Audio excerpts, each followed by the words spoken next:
So last class I discussed about আলোর প্রতিসরণ। প্রতিসরণের ক্ষেত্রে মাধ্যমের গুরুত্ব আলোচনা করেছিলাম। তার সঙ্গে আমরা কাঁচের স্ল্যাব নিয়ে আলোচনা করলাম। কেন স্নেলের সূত্র লম্ব আপতনের ক্ষেত্রে প্রযোজ্য হয় না সেই টপিকটা বুঝিয়েছিলাম। লম্ব আপতনের ক্ষেত্রে আপতন কোণের মান কত হয়? 0 ডিগ্রি। প্রতিসরণ কোণ কত হয়? 0 ডিগ্রি। সেই জন্য sin 0/sin 0 মানে 0/0, সেই জন্য প্রযোজ্য হয় না। কাঁচের স্ল্যাবের ক্ষেত্রে আমরা I1 সমান I2 প্রমাণ করেছিলাম, আজকে সেটাই লিখতে দিয়েছিলাম। এবং প্রিজমের ক্ষেত্রে আমরা প্রমাণ করেছিলাম ডেল্টা সমান I1 plus I2 minus A, এবং সেটা আজকে লিখতে দিয়েছিলাম। এইটুকুই ক্লাস, আর কিছু নয় আগের দিনের। আজকের টপিকটা একটু বড় টপিক, সেই জন্য বললাম একটু সময় দিয়ে আমাকে। লেন্স, এটা যথেষ্ট বড় এবং একটু ভালো টপিক তুলনামূলক, আগেগুলো তো খুব সোজা সোজা টপিক ছিল। লেন্স কাকে বলে? আমরা যে দর্পণ পড়লাম, দর্পণের ক্ষেত্রে মনে করে দেখ, একদিকটা কি ছিল? পালিশ করা, মানে এইদিকে কোনো প্রতিফলন হবে না। অ্যাকচুয়ালি প্রতিফলন কোন দিক দিয়ে হতো? এই দিক দিয়ে আলোক রশ্মি সোজা গেলে আমরা জানি একটা ফোকাস দিয়ে বেরিয়ে যায়। কিন্তু আমি যদি এইরকম সিস্টেম না নিই, এমন যদি হয় যে আলো এই দিক দিয়ে গিয়ে এই দিকে চলে আসবে, তাহলে এটাকে কি প্রতিসরণ বলবো? কারণ আলো এই মাধ্যম থেকে কাঁচ হয়ে বেরিয়ে চলে গেল। তাহলে এইরকম হওয়ার জন্য যদি দুটো বক্রতল নিই, দুটো বক্রতল কেমন? ধরো এই একটা বক্রতল, এই একটা বক্রতল, মানে এইটা একটা গোলকের অংশ, এটা একটা গোলকের অংশ হতেই পারে। দেখো একটা গোলক, বিশাল বড় গোলক, তার একটা অংশ। আবার দেখো এটা একটা গোলক, এটা একটা গোলক, হতে পারে না?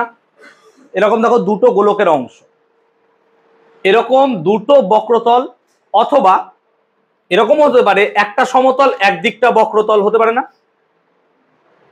তাহলে দুটি বক্রতল অথবা একটি সমতল একটি বক্রতল দ্বারা পরিবেষ্টিত স্বচ্ছ। কেন স্বচ্ছ বলছি? কারণ তার মধ্যে আলোর প্রতিসরণ হবে। আর আগের দিন বোঝালাম প্রতিসরণ তাদের মধ্যে হয় যাদের কি হয়? স্বচ্ছ মাধ্যম। তাহলে স্বচ্ছ মাধ্যম বলে আলো এর থেকে এইদিকে যাবে। যদি এটা স্বচ্ছ না হতো, আলো এখান থেকে গিয়ে বাউন্স ব্যাক হয়ে ফেরত চলে যেত। ঠিক বলছি? তাহলে দুটি বক্রতল অথবা একটি সমতল একটি বক্রতল দ্বারা সীমাবদ্ধ স্বচ্ছ প্রতিসারক মাধ্যম। প্রতিসারক কেন বলছি? কারণ এর মধ্যে দিয়ে আলোর প্রতিসরণ হয়, তাই এটাকে কি মাধ্যম বলবো? প্রতিসারক মাধ্যম। স্বচ্ছ প্রতিসারক মাধ্যমকে আমরা কি বলবো? লেন্স। একটা টিপিক্যাল যদি লেন্স দেখতে হয়, তোমাদের দেখতে হয়তো এরকম লাগছে, বাট ন্যাচারালি একটা লেন্স যদি আমি দেখি, তাহলে এইরকম দেখতে লাগে একটা লেন্স। এই হচ্ছে লেন্স। আমি লেন্সটাকে ঠিক এইভাবে এঁকে রেখেছি। এই তুমি হাতে দেখে বুঝতে পারছো যে লেন্সের বেধটা দেখো, এইখানে মোটা, এই দিকটা সরু। অর্থাৎ এটা এমন একটা স্ট্রাকচার, দেখতে ঠিক মাকুর মতো, হ্যাঁ না বলো? এরকম টাইপের স্ট্রাকচার, বুঝতে পারছি? অর্থাৎ বেধটা সরু কিন্তু আস্তে আস্তে মোটা হতে গেছে, এরকম ভাবে, এরকম। তাহলে এরকম টাইপের একটা স্ট্রাকচার, এর দুই দিকটাই উত্তল, ঠিক বলছি তো? তাই এটাকে বলবো আমরা উভোত্তল, বা পাতি কথায় উত্তল লেন্স। তাহলে এটা উত্তল অথবা উভোত্তল লেন্স। আবার এমনও তো হতে পারতো যে দুই দিকটাই আমার কি? অবতল। দেখ দুই দিকটা এখানে অবতল, হ্যাঁ না বল? দুই দিকটা এখানে কি আছে? অবতল। তাহলে এটাকে আমরা উভাবতল বা নর্মালি এটাকে বলবো অবতল লেন্স। তাহলে একটা হলো উত্তল লেন্স, একটা হলো অবতল লেন্স। এটাকে কি বলবো? এটার একদিকটা সমতল, একদিকটা কেমন আছে? উত্তল। এটা অবতল দিক না, এটা কেমন দিক? উত্তল। তাই এটাকে বলবো সমতল, তার সাথে উত্তল যোগ, তাহলে সমতল উত্তল, নিশ্চয়ই সন্ধি হবে, অ প্লাস হস্য করলে ওকার হয়। তাই সমতল প্লাস উত্তল, সমতল উত্তল লেন্স, ঠিক বলছি? আবার একদিকটা সমতল আর একদিকটা যদি এরকম অবতল হয়, তাহলে সমতল প্লাস অবতল, সমতল আবতল, অ প্লাস অ করলে কি হয়? আ হয়। তাহলে সমতল আবতল, এটা হচ্ছে আমার লেন্স। আরো একটা লেন্স পেতে পারি আমরা, কিরকম? ধরো এই দিকটা, এই দিকটা উত্তল যদি হয়, তাহলে এটাকে কি উত্তল লেন্স বলবো? হ্যাঁ না বলো? কিন্তু আমি এরকম নিচ্ছি না। এই দিকটা কি উত্তল দিক? হ্যাঁ না বলো? কিন্তু আমি যদি এরকম না করে এই দিকটাকে আমি এইরকম অবতলের মতো করি, হবে না? হবে না? তাই দেখ, এই দিকটা উত্তল আর এই দিকটা কি? তাহলে এটার নাম হবে উত্তল আবতল লেন্স। তাহলে কত রকমের লেন্স পড়লাম? উত্তল লেন্স, অবতল লেন্স, সমতল অবতল লেন্স, সমতল উত্তল লেন্স, উত্তল আবতল লেন্স। এত লেন্স যদি পড়তাম তাহলে তো পাগল হয়ে যাব। সেই জন্য আমাদের সিলেবাসে সীমাবদ্ধ আছে উত্তল আর অবতল, তা উত্তলটাই বেশি, অবতল প্রায় নেই, খুব কম। আর এগুলো তো বাদই দিলাম। তাহলে হলো সিচুয়েশন উত্তল লেন্স। এখন বাবু ট্রাইপড আছে সাবধানে, হ্যাঁ। একটা উত্তল লেন্সকে যদি আঁকি তাহলে এই হচ্ছে উত্তল লেন্স। লেন্স কিরকম ভাবে আঁকবো? এরকম করে মোটা সারা একটা লেন্স আঁকবো? নয়। এরকম পাতলা একদম ফিনফিনে লেন্স আঁকবো? নয়। লেন্স আঁকবে একটা স্লিম ফিগারের লেন্স, যাকে দেখে তোমারও ভালো লাগে, যে খাতা চেক করছে তারও ভালো লাগে। লেন্সটা আঁকবো মিডিয়াম সাইজের, নট খুব ফ্যাট না খুব পাতলা। অনেকে লেন্স আঁকতে পারে না, এরকম লেন্স আঁকে কেমন, যে এরকম করে এরকম এরকম লম্বা করে দেয় লেন্স। এটা তো তাও মানা যায়। অনেকে কি করে এরকম মোটা মোটা লেন্স আঁকে, ঠিক আছে আমার জায়গা আছে বড় বড় লেন্স আঁকবো। নয়, তুমি অ্যাকচুয়ালি একটা লেন্স দেখো কত পাতলা, তাদের অনেক মোটা লেন্স, অনেক পাতলা, তাহলে এরকম পাতলা একটা লেন্স হবে। আমি কি বোঝাতে পারলাম ব্যাপারটা? তাহলে এই হলো একটা উত্তল লেন্স। এবার আমি তোমাদের এক্ষুনি বললাম যে উত্তল লেন্সে দুটো তল আছে, এইটা একটা তল অবভিয়াসলি, আর এটা একটা তল। তাহলে এই তলটা একটা গোলকের অংশ, হ্যাঁ না বলো? তাহলে এই তলটা একটা গোলকের অংশ, এই গোলকটার কেন্দ্র নিশ্চয়ই এই সমস্ত কোনো জায়গায় আছে, হ্যাঁ না বলো? সিমিলারলি এই তলটার একটা গোলকের অংশ, তার কেন্দ্র নিশ্চয়ই এই দিকে কোথাও আছে, হ্যাঁ না বলো? ঠিক বলছি কিনা বসো? এই লেন্সের এই তলটা উত্তল, এর একটা কেন্দ্র এইদিকে আছে, এই লেন্সের এই তলটার একটা কেন্দ্র এইদিকে আছে। তাহলে এখান থেকে যদি আমি এই দূরত্বটাকে মাপি তাহলে এটাকে কি একটা বক্রতা ব্যাসার্ধ বলা যেতে পারে? অবভিয়াসলি, কেন আমরা দর্পণের ক্ষেত্রেই পড়েছিলাম বক্রতা ব্যাসার্ধ কাকে বলে। দর্পণের বক্রতা কেন্দ্র থেকে দর্পণের মেরুর দূরত্বকে কি বলি? বক্রতা ব্যাসার্ধ। এটাও তো তাই মনে হচ্ছে দেখে। সিমিলারলি এখান থেকে যদি এই দূরত্বটা মাপি তাহলে এটাও কি একটা বক্রতা ব্যাসার্ধ হবে? অবভিয়াসলি। তাহলে দেখো একটা লেন্সের কটা বক্রতা কেন্দ্র আছে? দুটো। তার জন্য এই নামগুলো এরকম ভাবে দেবো, C1 আর C2, দুটো নাম দিলাম। তাহলে আমরা বুঝতে পারলাম একটা দর্পণের কেন দুটো বক্রতা কেন্দ্র হয়। ক্লিয়ার হয়েছে কনসেপ্টটা? দুটো তল আছে বলে। এখন এই দুটো বক্রতা কেন্দ্র যোগফলটাকে যদি আমি লম্বা করে দিই, উভয় পার্শ্বে বর্ধিত করি, বাড়িয়ে দিই, তাহলে পরে কি পাবো? প্রধান অক্ষ নাকি? তাহলে এটাকে কি বলবো? প্রধান অক্ষ। এর নাম দিলাম এক্স অ্যান্ড ওয়াই, এটা হচ্ছে আমার প্রধান অক্ষ। তাহলে একটা লেন্সের ক্ষেত্রে প্রধান অক্ষ বক্রতা কেন্দ্র কিভাবে লেখা যায় বা আঁকা যায় সেটা আমি বোঝানোর চেষ্টা করলাম। এখন প্রধান অক্ষের সমান্তরাল যদি কোনো আলোকরশ্মি আসে তাহলে দর্পণ হলে কি হয়? প্রতিফলিত হতো, হ্যাঁ না বল? কিন্তু এটা লেন্স, লেন্স হওয়ার জন্য এখানে কি হবে? প্রতিসরণ। প্রতিসরণ হলে আলোটা ওইদিকে পালাবে, হ্যাঁ না বল? সেজন্য প্রতিসরণ হওয়ার পর ও এইরকম কোনো একটা রাস্তায় যায়, কেন পরে বোঝাচ্ছি।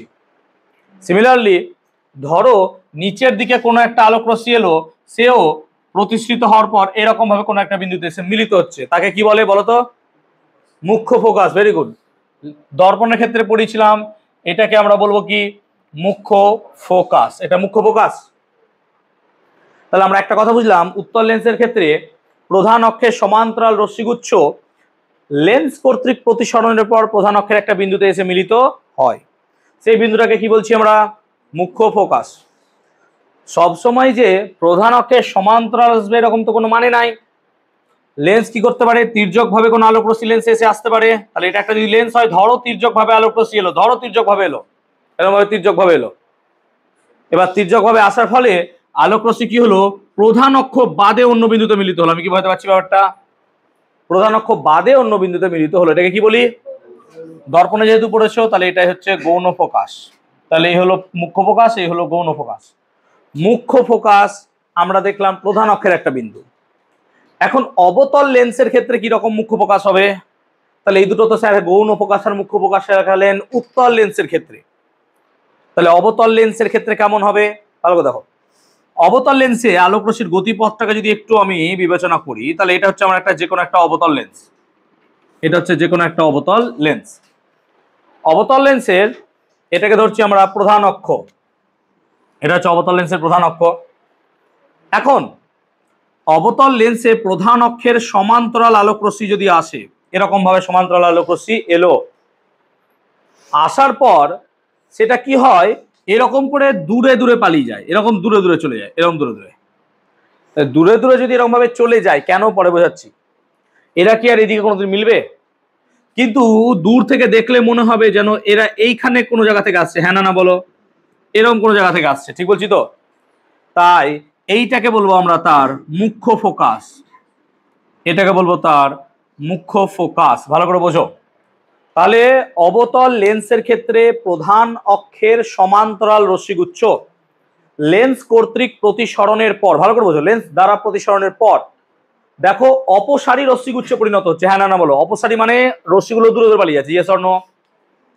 তাহলে অপসারী রশ্মিগুচ্ছ পরিণত হচ্ছে। এবার এই রশ্মিগুলোকে যদি পেছনের দিকে বেন্ড করানো যায় বা বাঁকানো যায় বা পেছন দিক থেকে আসছে বলে মনে হয়, তাহলে মনে হবে এই বিন্দু থেকে আসছে। এটাকে বলবো তার মুখ্য প্রকাশ। উত্তল লেন্সের ক্ষেত্রে সমান্তরাল রশ্মিগুচ্ছ লেন্সের পর দেখো অভিসারী রশ্মিগুচ্ছ পরিণত হচ্ছে, এক জায়গায় মিট করছে। যে রশ্মিগুলো এক জায়গায় মিট করে তাদেরকে কি বলা হয়? অভিসারী রশ্মি। সেই জন্য উত্তল লেন্সকে আমরা বলবো অভিসারী লেন্স। উত্তল লেন্সকে আমরা বলবো অভিসারী লেন্স। এইখানে আবার উল্টো হচ্ছে যে অবতল লেন্সে যখন কোনো আলোক রশ্মি যাচ্ছে সেটা কি হচ্ছে? অপসারী রশ্মিগুচ্ছ পরিণত হচ্ছে। সেই জন্য অবতল লেন্সকে আমরা বলবো কি? অপসারী লেন্স। তাহলে এই হলো সিচুয়েশন। তাহলে আমরা এখানে দেখলাম অভিসারী লেন্স আর অপসারী লেন্স কি ইত্যাদি ইত্যাদি। এখন আমরা একটা লেন্স এইরকম ভাবে কাজ করছে, এইভাবে চলে যাচ্ছে।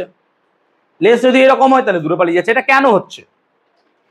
আমরা যদি লেন্সের স্ট্রাকচার দেখি এবং স্ট্রাকচার দিয়ে অ্যানালাইসিস করি লেন্সটাকে, তাহলে আমরা বুঝতে পারবো।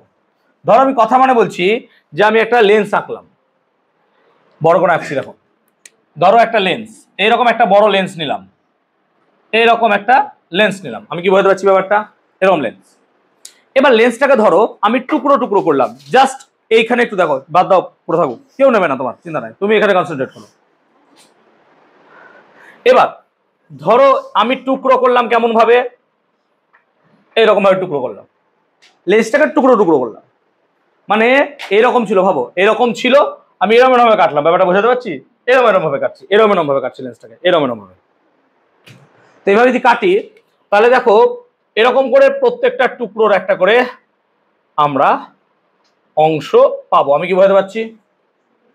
এখন আমি যদি টপমোস্ট পয়েন্টটাকে দেখি, এটা কি একটা প্রিজমের মতো দেখতে লাগছে? ইয়েস স্যার, প্রিজমই লাগছে। এটাও কি একটা প্রিজম লাগছে?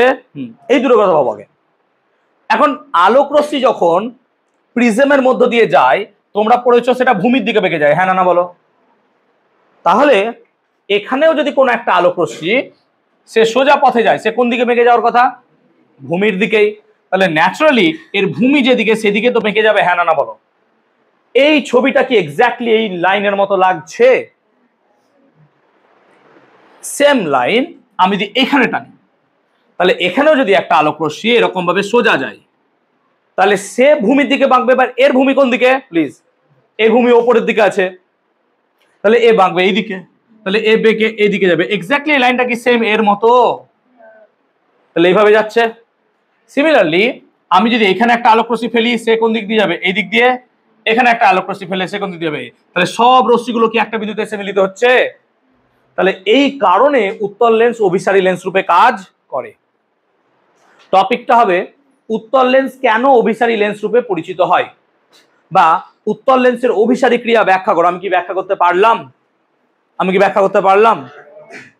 তাহলে উত্তল লেন্স কেন অভিসারী লেন্স রূপে কাজ করছে?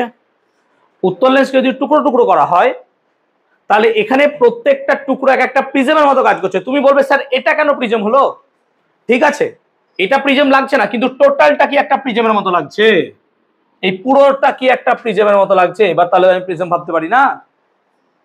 তাহলে লজিক্যালি আমরা এখানে টুকরো টুকরো করে দেখলাম যে প্রত্যেকটা অংশ প্রিজমের মতো লাগছে। এক্স্যাক্টলি সেম ওয়েতে আমরা অবতল লেন্সটাকেও কাজ করতে পারবো। না তো অবতল লেন্সের ক্ষেত্রে আমি ধরলাম এরকম একটা স্ট্রাকচার পেলাম অবতল লেন্সের। দাঁড়াও একটু, দাঁড়াও বুঝিয়ে দিই, তারপর কোশ্চেন করো। এটা একটা অবতল লেন্স। এবার এই অবতল লেন্সের আমি একে টুকরো টুকরো করলাম। কি করে? না তো আমি এখানে একটা টুকরো করলাম, এখানে একটা টুকরো, এখানে একটা টুকরো, এরকম ভাবে টুকরো করলাম। তাহলে পরে টুকরোগুলো ঠিক এইরকম স্ট্রাকচার লাগছে দেখতে আমার। এই এখন এটা মিডল দিয়ে গেছে বলে এটা বেঁকে যায়নি, সোজা গেছে, এটা প্রধান অক্ষ। এবার ভাবো,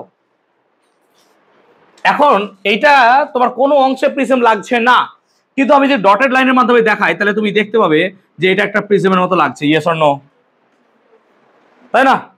তাহলে এইটা প্রিজমের মতো লাগছে কিন্তু এর ভূমি ওপরের দিকে আছে।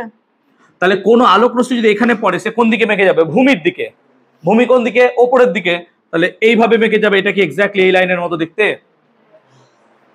সিমিলারলি এই নিচেরটার অংশ যদি দেখি, এটা কি একটা প্রিজম? না, কিন্তু এই পুরোটাকে কি একটা প্রিজমের মতো লাগছে দেখতে? পুরোটা প্রিজমের মতো লাগছে। তাহলে এখানে যদি কোনো আলোক রশ্মি যায় সেও কি হবে? এইভাবে বেঁকে যাবে। তাহলে সিমিলার ওয়েতে এইটাকে প্রিজম লাগছে না দেখতে? ভালো করে দেখো, এটা প্রিজম নয় কিন্তু এই পুরোটা কি একটা প্রিজমের মতো লাগছে? তাহলে পরে এখানেও যদি কোনো আলোক রশ্মি যায় সেও কি এইভাবে বেঁকে যাবে? সিমিলার ওয়েতে এখানেও যদি কোনো আলোক রশ্মি যায় সেও কি এদিকে বেঁকে যাবে? তাহলে এইটা কি একটা অপসারী লেন্স রূপে কাজ করবে? তাহলে উত্তল লেন্স কেন অভিসারী লেন্স রূপে কাজ করে আর অবতল লেন্স কেন অপসারী লেন্স রূপে কাজ করে?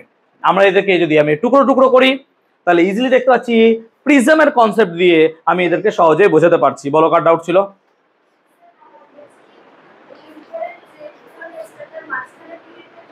এই মাঝখান দিকে যদি কোনো বেন্ডিং না হয় সোজা আলোক কেন্দ্র দিয়ে যায় সোজা চলে যাবে।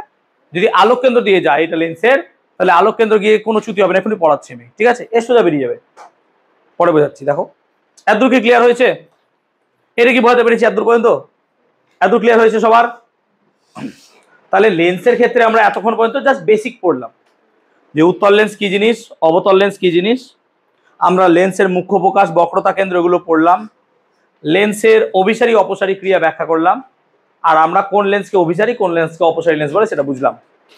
লেন্সের যে ফোকাস আছে সেই ফোকাসকে দুভাগে ভাগ করা হয়। কোন ফোকাসকে? মুখ্য ফোকাসকে। একটা গৌণ একটা মুখ্য, কিন্তু মুখ্য ফোকাসকেই আমরা দুভাগে ভাগ করব। একটাকে বলবো প্রথম মুখ্য ফোকাস, একটাকে বলবো দ্বিতীয় মুখ্য ফোকাস। বিলিভ মি, চারটে ছবি মনে রাখো, চারটে সংজ্ঞা মনে থাকবে। ছবি মনে না রাখতে পারলে এখানে আলোতে কোনো কিন্তু দাম নাই। তাহলে আমরা এখন লেন্সের মুখ্য ফোকাসের সংজ্ঞাগুলো মনে রাখবো ছবির মাধ্যমে। আমরা সংজ্ঞা মুখস্থ করব না, প্লিজ, মুখস্থ করার দরকার নাই। আমিও মুখস্থ করিনি, আমি ছবি দেখে সংজ্ঞা বলছি। তাহলে উত্তল লেন্সের কটা মুখ্য ফোকাস হবে? দুটো, একটা প্রথম মুখ্য একটা দ্বিতীয় মুখ্য। সেরকমই অবতল লেন্সেরও কটা মুখ্য ফোকাস হবে? দুটো, একটা প্রথম মুখ্য একটা দ্বিতীয় মুখ্য। তাহলে মোট চারটে ফোকাস হয়। উত্তলের দুটো মুখ্য, অবতলের দুটো মুখ্য ফোকাস।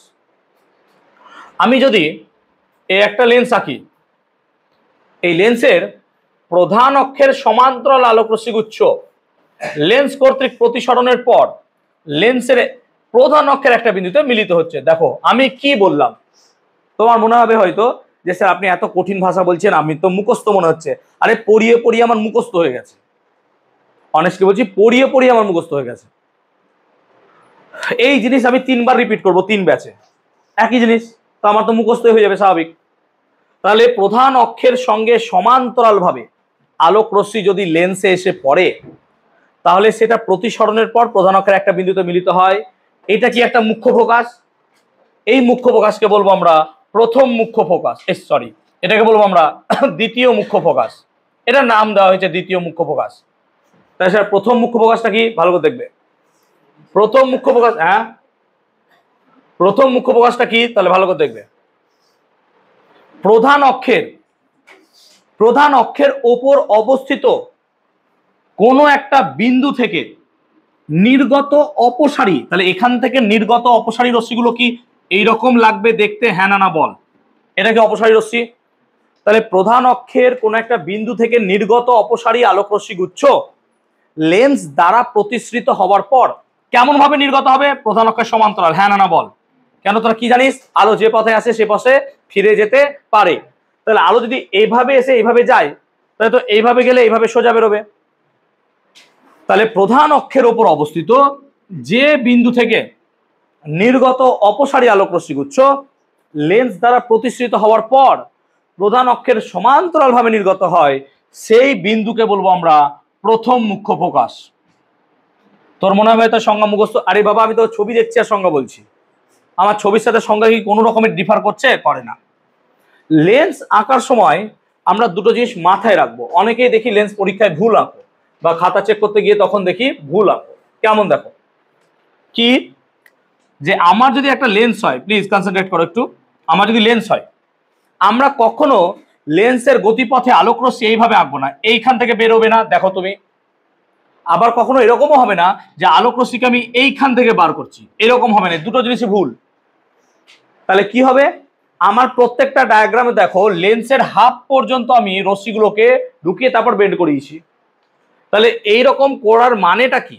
মানেটা হচ্ছে আমরা লেন্সের ভেতরের গতিপথ জানি না যে আলো কিভাবে যাচ্ছে। আমাদের একটা অনুমান যে লেন্সের ভেতরের কোনো অংশ থেকে আলোক রশ্মি বেঁকে যাচ্ছে, তাই অ্যাকচুয়ালি কি হবে, আমরা কিছুটা লেন্সের ভেতরে আলোক রশ্মি ঢোকাবো, তারপর কি করবো, এরকম করে বেন্ড করাবো। আমি কি বোঝাতে পেরেছি? এইটা হচ্ছে আমার কারেক্ট। আমি কি ক্লিয়ার করাতে পেরেছি? সেই জন্য রেফারেন্স পয়েন্টের জন্য তোমরা একটা এরকম ডটেড লাইন দিয়ে দিতে পারো লেন্সের। বুঝতে পেরেছি ব্যাপারটা? এই যে ডটেড লাইন যেটা আমি দিয়ে রেখেছি, ক্লিয়ার? তাহলে প্রথম মুখ্য প্রকাশ কাকে বলে? প্রধান অক্ষের সমান্তরাল রশ্মি আসবে, লেন্স থেকে প্রতিসৃত হবে, প্রধান অক্ষের বিন্দুতে মিলিত হবে, দ্বিতীয় মুখ্য প্রকাশ। প্রধান অক্ষের কোনো একটা বিন্দু থেকে নির্গত অপসারী রশ্মিগুচ্ছ লেন্স দ্বারা প্রতিসৃত হবে, প্রধান অক্ষের সমান্তরাল নির্গত হবে, তাহলে কি হবে, প্রথম মুখ্য প্রকাশ। সেরকম ভাবে আমরা অবতলের ক্ষেত্রেও বার করতে পারবো। তাকাবে, অবতলের ক্ষেত্রে দেখো, একটা অবতল লেন্সের প্রধান অক্ষের সমান্তরাল রশ্মিগুচ্ছ এলো, তুমি জানো নিশ্চয়ই কিভাবে বেরোবে, এরকম ভাবে বেরোবে। তাহলে তারা কি হলো, তারা নিশ্চয়ই এইভাবে বেরোলো। এবার এরা কি কোনোদিনও রিয়েলি মিট করবে না? তাহলে এ কোনোদিন কি সদ্বিম্ব তৈরি করতে পারবে? তাহলে অবতল লেন্স কোনোদিন সদ্বিম্ব তৈরি করতে পারবে না, কেন এ কোনোদিন রশ্মিকে মেলাতেই তো পারবে না, দূরে দূরে পালিয়ে যাচ্ছে তো রশ্মি।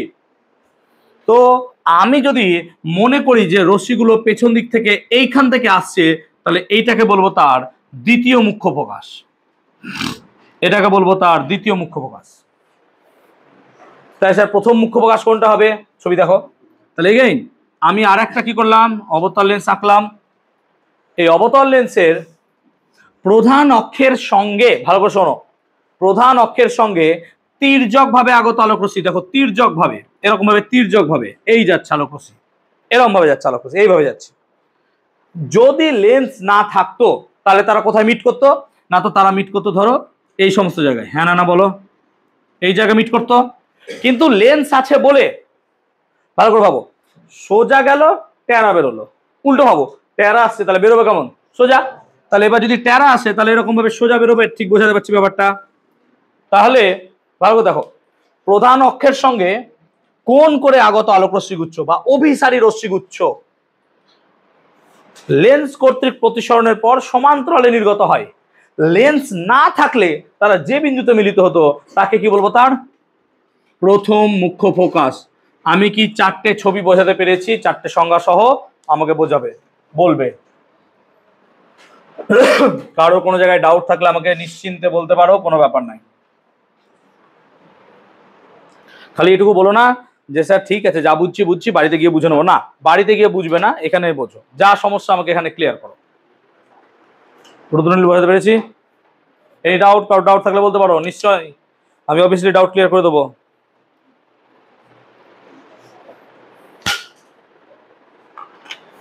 ক্লিয়ার হয়েছে এত দূর পর্যন্ত? বলতে পারো, কোনো ব্যাপার নেই, জিজ্ঞেস করে নাও অবভিয়াসলি।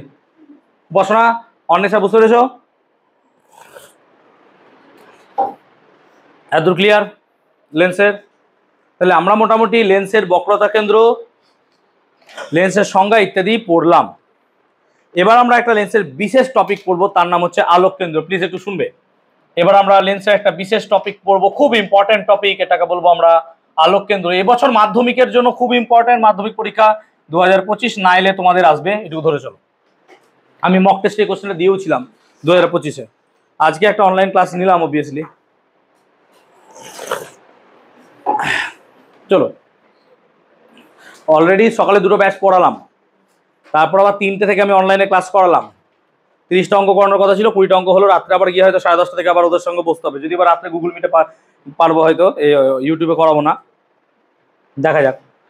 যাও চলো, তাহলে আলোক কেন্দ্রের কনসেপ্ট আসি। আলোক কেন্দ্র হচ্ছে যে কোনো একটা লেন্স, ভালো দেখবে, কোনো একটা লেন্সের কোনো একটা তলে যদি আলোক রশ্মি পড়লো, এবার তুমি বলো এই দিক দিয়ে পড়লে ও তো এর ভেতর দিয়ে যাবে, হ্যাঁ না বলো, ও তো এদিক দিয়ে পালিয়ে যাবে না, কেন? এ তো লেন্স। দর্পণ হলে এদিকে পালিয়ে যেত, হ্যাঁ না বল। তাহলে ও কি করবে, এখানে পড়লো, তাহলে এর ভেতর দিয়ে গেল, দিয়ে এরকম ভাবে বেরোবে। ঠিক বুঝাতে পারছি আমি ব্যাপারটা? এরকম ভাবে বেরোবে। এবার তাহলে সংজ্ঞাটা কি বলবো, ভালো দেখো, লেন্সের কোনো একটি তলে কোনো আলোক রশ্মি যদি এমন ভাবে পড়ে, কেমন ভাবে পড়ে, এমন ভাবে পড়ে যে লেন্সের মধ্য দিয়ে যাওয়ার পর অপর তল দিয়ে নির্গত হওয়ার সময় আপতিত রশ্মির সমান্তরালে যায়, এটাই কন্ডিশন। তাহলে কোনো একটি লেন্সের কোনো একটি তলে কোনো আলোক রশ্মি যদি এমন ভাবে আপতিত হয়, কেমন ভাবে, এমন ভাবে আপতিত হয় যে লেন্সের মধ্য দিয়ে যাওয়ার পর অপর তল দিয়ে নির্গত হওয়ার সময় আপতিত রশ্মির সমান্তরালে যায়, তার মানে এই দিক দিয়ে পড়লে এই দিকে বেরোবে, এমন ভাবে যাবে যেন এর সাথে এর সমান্তরাল হয়, এটা হচ্ছে কন্ডিশন।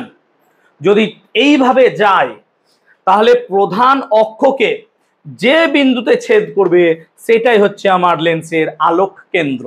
আমি কি সংখ্যাটা বোঝাতে পারলাম ছবি দেখে?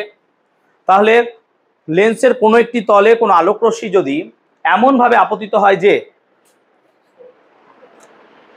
লেন্সের মধ্য দিয়ে প্রতিসরণের পর অপর তল দিয়ে নির্গত হওয়ার সময় আপতিত রশ্মির সমান্তরালে যায়, তাহলে লেন্সের মধ্য দিয়ে যাওয়ার সময় প্রধান অক্ষকে যে বিন্দুতে ছেদ করে তাকে বলবো তার আমি আলোক কেন্দ্র।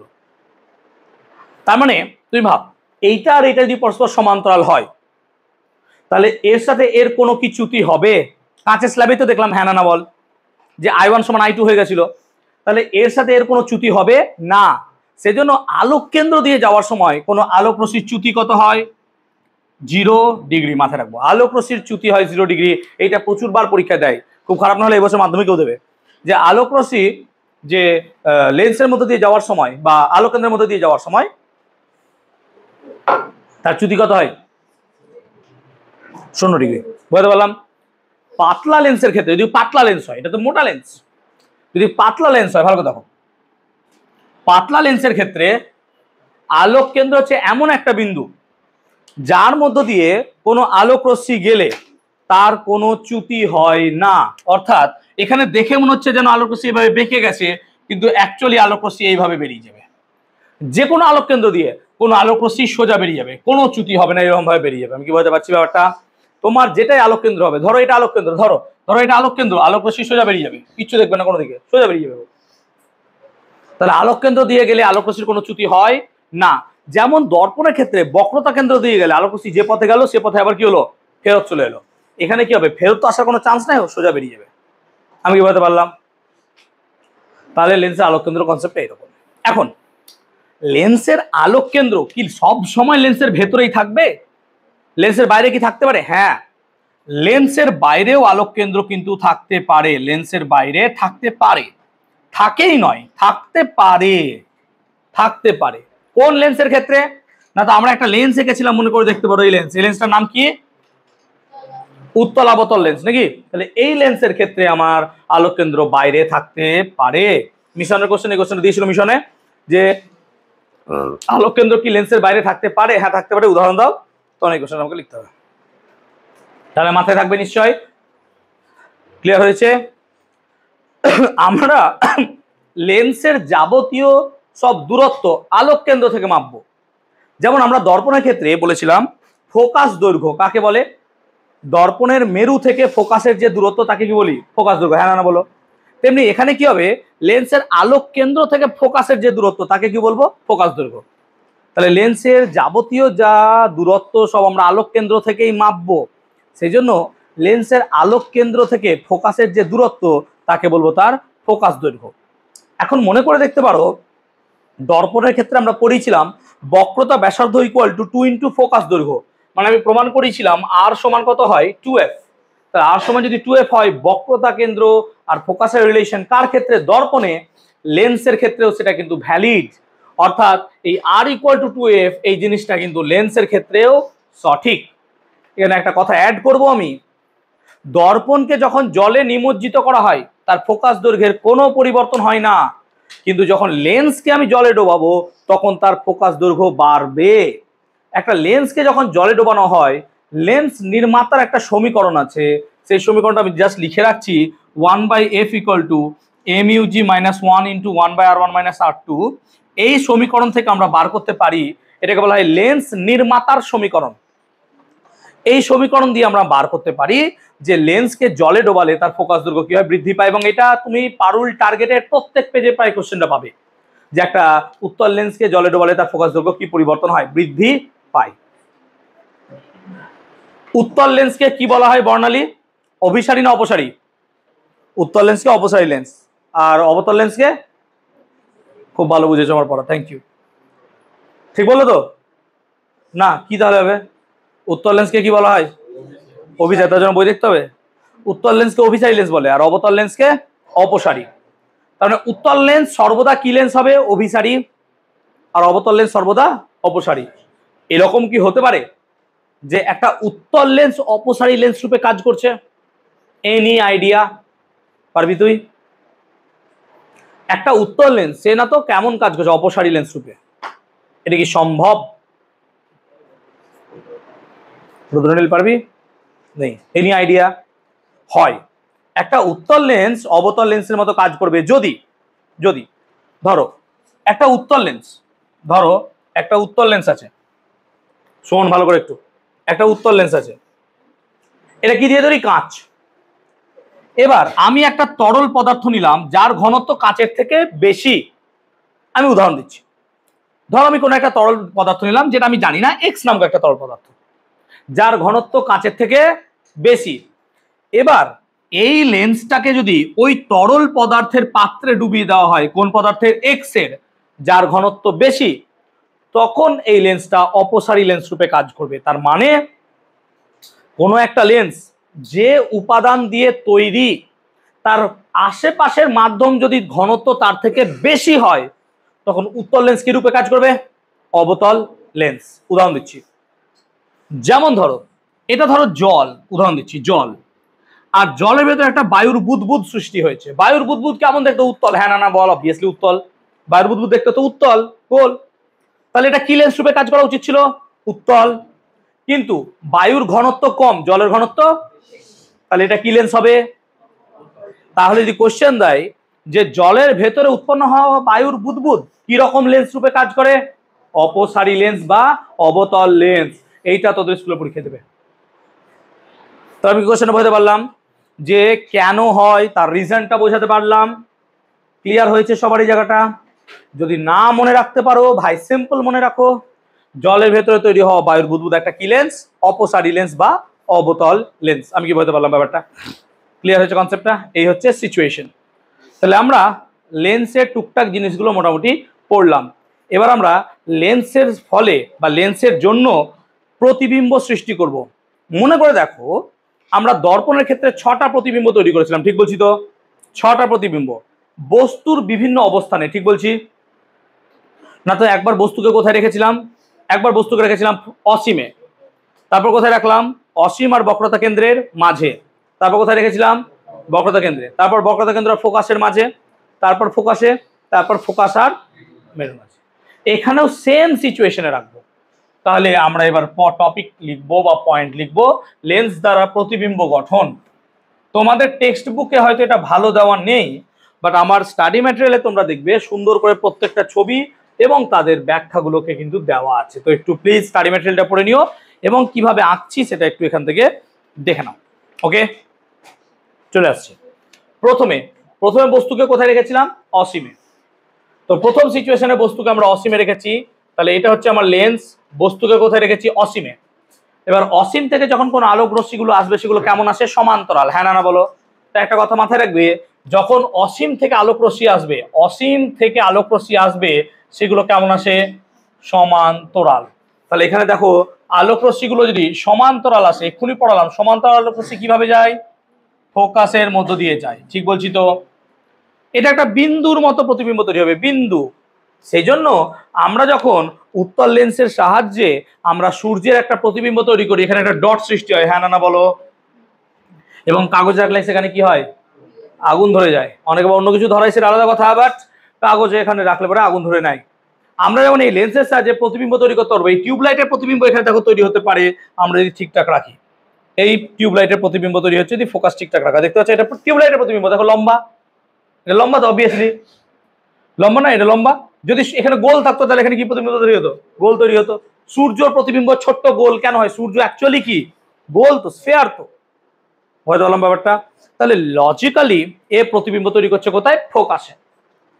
এ প্রতিবিম্ব তৈরি করছে কোথায়? ফোকাসে। তাহলে বস্তুকে যদি অসীমে রাখা হয় প্রতিবিম্ব কোথায় তৈরি হবে? ফোকাসে। প্রতিবিম্ব তৈরি হবে ফোকাসে। আকার কেমন হবে? ক্ষুদ্র। ক্ষুদ্র মানে ছোট। সৎ প্রতিবিম্ব তৈরি হবে। কেন সৎ? আলোক রশ্মি কি সত্যি সত্যি এখানে মিলছে? হ্যাঁ না না বলো। আলোক রশ্মি কি সত্যি সত্যি মিলছে? আর আমরা ফার্স্ট ক্লাসে পড়েছিলাম আলোক রশ্মি যদি সত্যি কোনো জায়গায় মিলিত হয় সেখানে কি প্রতিবিম্ব তৈরি হয়? সৎ। আলোক রশ্মি যদি সত্যি সত্যি না মিলিত হয় অসৎ। এখানে দেখো সত্যি সত্যি আলোক রশ্মি মিলিত হচ্ছে, তাই এটা কি প্রতিবিম্ব তৈরি হবে? সৎবিম্ব। 2 নম্বর কোথায় রেখেছিলাম বস্তুকে? অসীম আর বক্রতা কেন্দ্রের মাঝে। তাহলে নেক্সট আমরা বস্তুকে অসীম আর বক্রতা কেন্দ্রের মাঝে রাখবো। তাহলে এখানে সিচুয়েশনটা এরকম নেব যে এই হচ্ছে আমার লেন্স, এই হচ্ছে ফোকাস, এটা f1, এটা f2, এটা c1, এটা c2, আর বস্তুকে আমি রাখছি এই সব জায়গায়। আঁকার সময় মাথায় রাখবো যে এই বিন্দু, এটা মিডল ধরো লেন্সের, এই লেন্সের মিডল থেকে এখান থেকে ফোকাস যা দূর হবে এখান থেকে এই ফোকাসটাও দূরত্ব সেম হবে। কি করে আঁকবো? তাহলে স্কেল বসিয়ে, হ্যাঁ না না বলো। স্কেলে পয়েন্ট করে করে আঁকবো। স্কেলে বসিয়ে স্কেলে পয়েন্ট করে আঁকবো। এবার তুমি বলো, একটা আলোক রশ্মি যদি এরকম ভাবে সোজা যায় কোন দিক দিয়ে বেরোবে সে? ফোকাস দিয়ে, অবভিয়াসলি স্যার। তাহলে এইভাবে যদি সোজা যায় তাহলে ফোকাস দিয়ে বেরোলো, হ্যাঁ না না বলো। আর আরেকটা আলোক রশ্মি যদি আলোক কেন্দ্র দিয়ে যায় তাহলে আলোক কেন্দ্র দিয়ে গেলে এইরকম ভাবে মিট করবে, হ্যাঁ না না বলো। কেন? আলোক কেন্দ্র দিয়ে গেলে যে পথে যাবে সে পথেই পালিয়ে যাবে। তাহলে দেখো এই মাথার অংশটা মনে হচ্ছে যেন এইখানটাতে তৈরি হচ্ছে, হ্যাঁ না না বলো। তাহলে এইটা হচ্ছে আমার প্রতিবিম্ব। আকারে কেমন হবে? আকারে ছোট, ক্ষুদ্র নয়, ক্ষুদ্র নয়। এটা কেমন হলো? ছোট। এটা কি সৎবিম্ব হবে? Obviously sir. সৎ কেন? রশ্মি সত্যি সত্যি মিলিত হচ্ছে। যেখানে রশ্মি সত্যি মিলিত হয় সেখানে কি প্রতিবিম্ব তৈরি হয়? তাহলে এটা সৎবিম্ব তৈরি হবে। আর কি তৈরি হবে? অবশীর্ষ, হ্যাঁ না না বলো। কেন অবশীর্ষ হচ্ছে তোমরাই বলো। কারণ বস্তু এইভাবে ছিল, প্রতিবিম্ব কেমন পেলাম? এরকম। ঠিক বলছি তো? তাহলে এরকম ঘটনাকে আমরা কি বলি? অবশীর্ষ। এটা কি ঠিক বোঝাতে পারলাম? 3 নম্বর কেস, বস্তুকে কোথায় রাখবো? বক্রতা কেন্দ্রে। এটা আমার বক্রতা কেন্দ্র C1, এটা হচ্ছে ফোকাস F1, এটা হচ্ছে F2। এবার আমরা দর্পণের ক্ষেত্রে বুঝিয়েছিলাম যে বস্তুকে যদি বক্রতা কেন্দ্রে রাখা হয় প্রতিবিম্ব কোথায় তৈরি হয়? বক্রতা কেন্দ্রে, হ্যাঁ না না বল। বস্তুকে যদি বক্রতা কেন্দ্রে রাখা হয় প্রতিবিম্ব কোথায় তৈরি হবে? বক্রতা কেন্দ্রে। তাহলে এখন লজিক্যালি আমি যদি এখানে বস্তু রাখি প্রতিবিম্ব কোথায় তৈরি হবে? বক্রতা কেন্দ্রে। তাহলে এর বক্রতা কেন্দ্র এইখানটাতে, তাহলে প্রতিবিম্বটা এইখানে তৈরি হবে। আকারটা কেমন হবে? সেম। আমরা তাই দর্পণের ক্ষেত্রে পড়েছিলাম, যদি মনে থাকে মনে করে দেখ, দর্পণের ক্ষেত্রে পড়েছিলাম যে কোনো বস্তুকে যদি বক্রতা কেন্দ্রে রাখা হয় তার সমান সাইজের প্রতিবিম্ব কোথায় পাওয়া যায়? বক্রতা কেন্দ্রে। এখন বস্তু বড় হয়ে গেছে, লেন্স ছোট হয়ে গেছে আমার।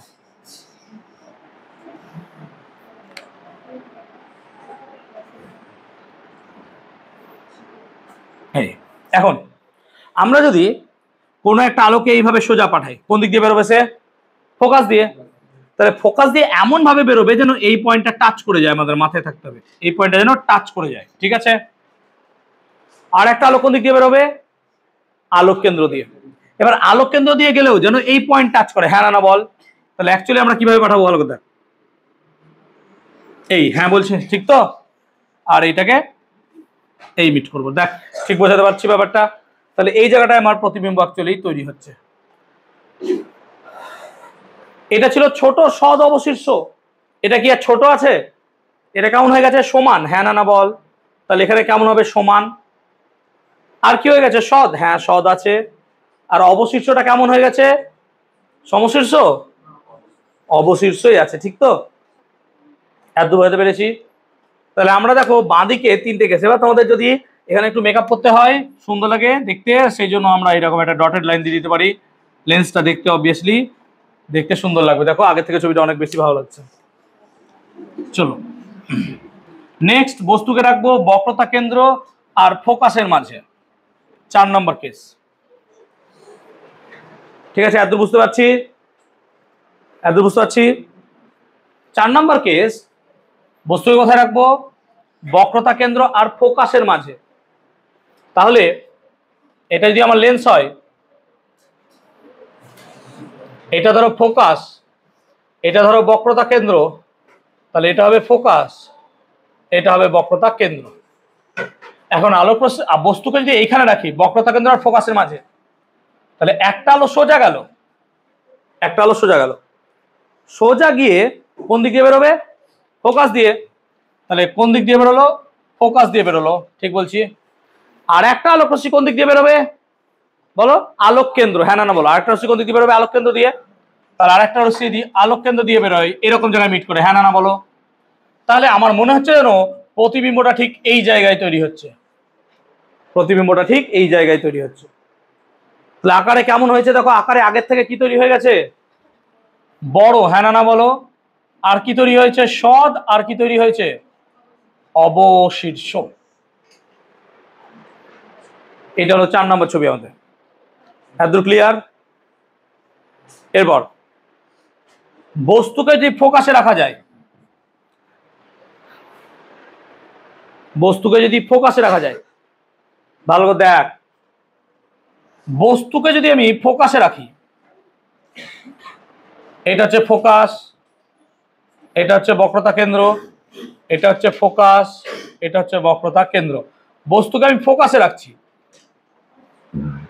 তাহলে একটা আলো সোজা গেল, কোন দিক দিয়ে বেরোবে?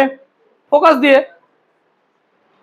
তাহলে একটা আলো ফোকাস দিয়ে বেরোলো, আর একটা আলোক রশ্মি কোন দিক দিয়ে বেরোবে? আলোক কেন্দ্র, হ্যাঁ না বলো।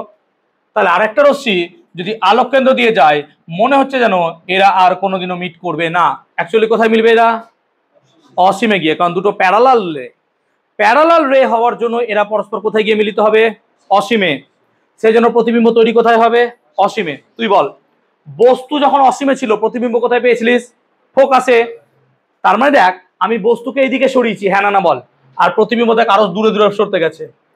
এরকম হতে হতে বস্তুকে যখন ফোকাসে রেখেছি, প্রতিবিম্ব কোথায় পালিয়ে গেছে? আমি কি বলতে পারলাম ব্যাপারটা? তাহলে এটা কি হবে? আকারে খুব বড়, খুব বড় প্রতিবিম্ব তৈরি হবে আকারে। আর কি তৈরি হবে? সদ। আর তৈরি হবে অবশীর্ষ। কি হয়েছে তোমাদের? কিছু বলবে? কোশ্চেন আছে কিছু? ক্লিয়ার? অর্ণ বুঝতে পেরেছো? আদ্রিত বুঝতে পেরেছো? 6 নম্বর দেবরাজ ক্লিয়ার হয়েছে? বুঝতে পেরেছিস দেবরাজ? ওকে, এত ক্লিয়ার। নেক্সট 6 নম্বর, বস্তুকে এবার রাখবো ফোকাস আর আলোক কেন্দ্রের মাঝে। ভালো করে দেখো,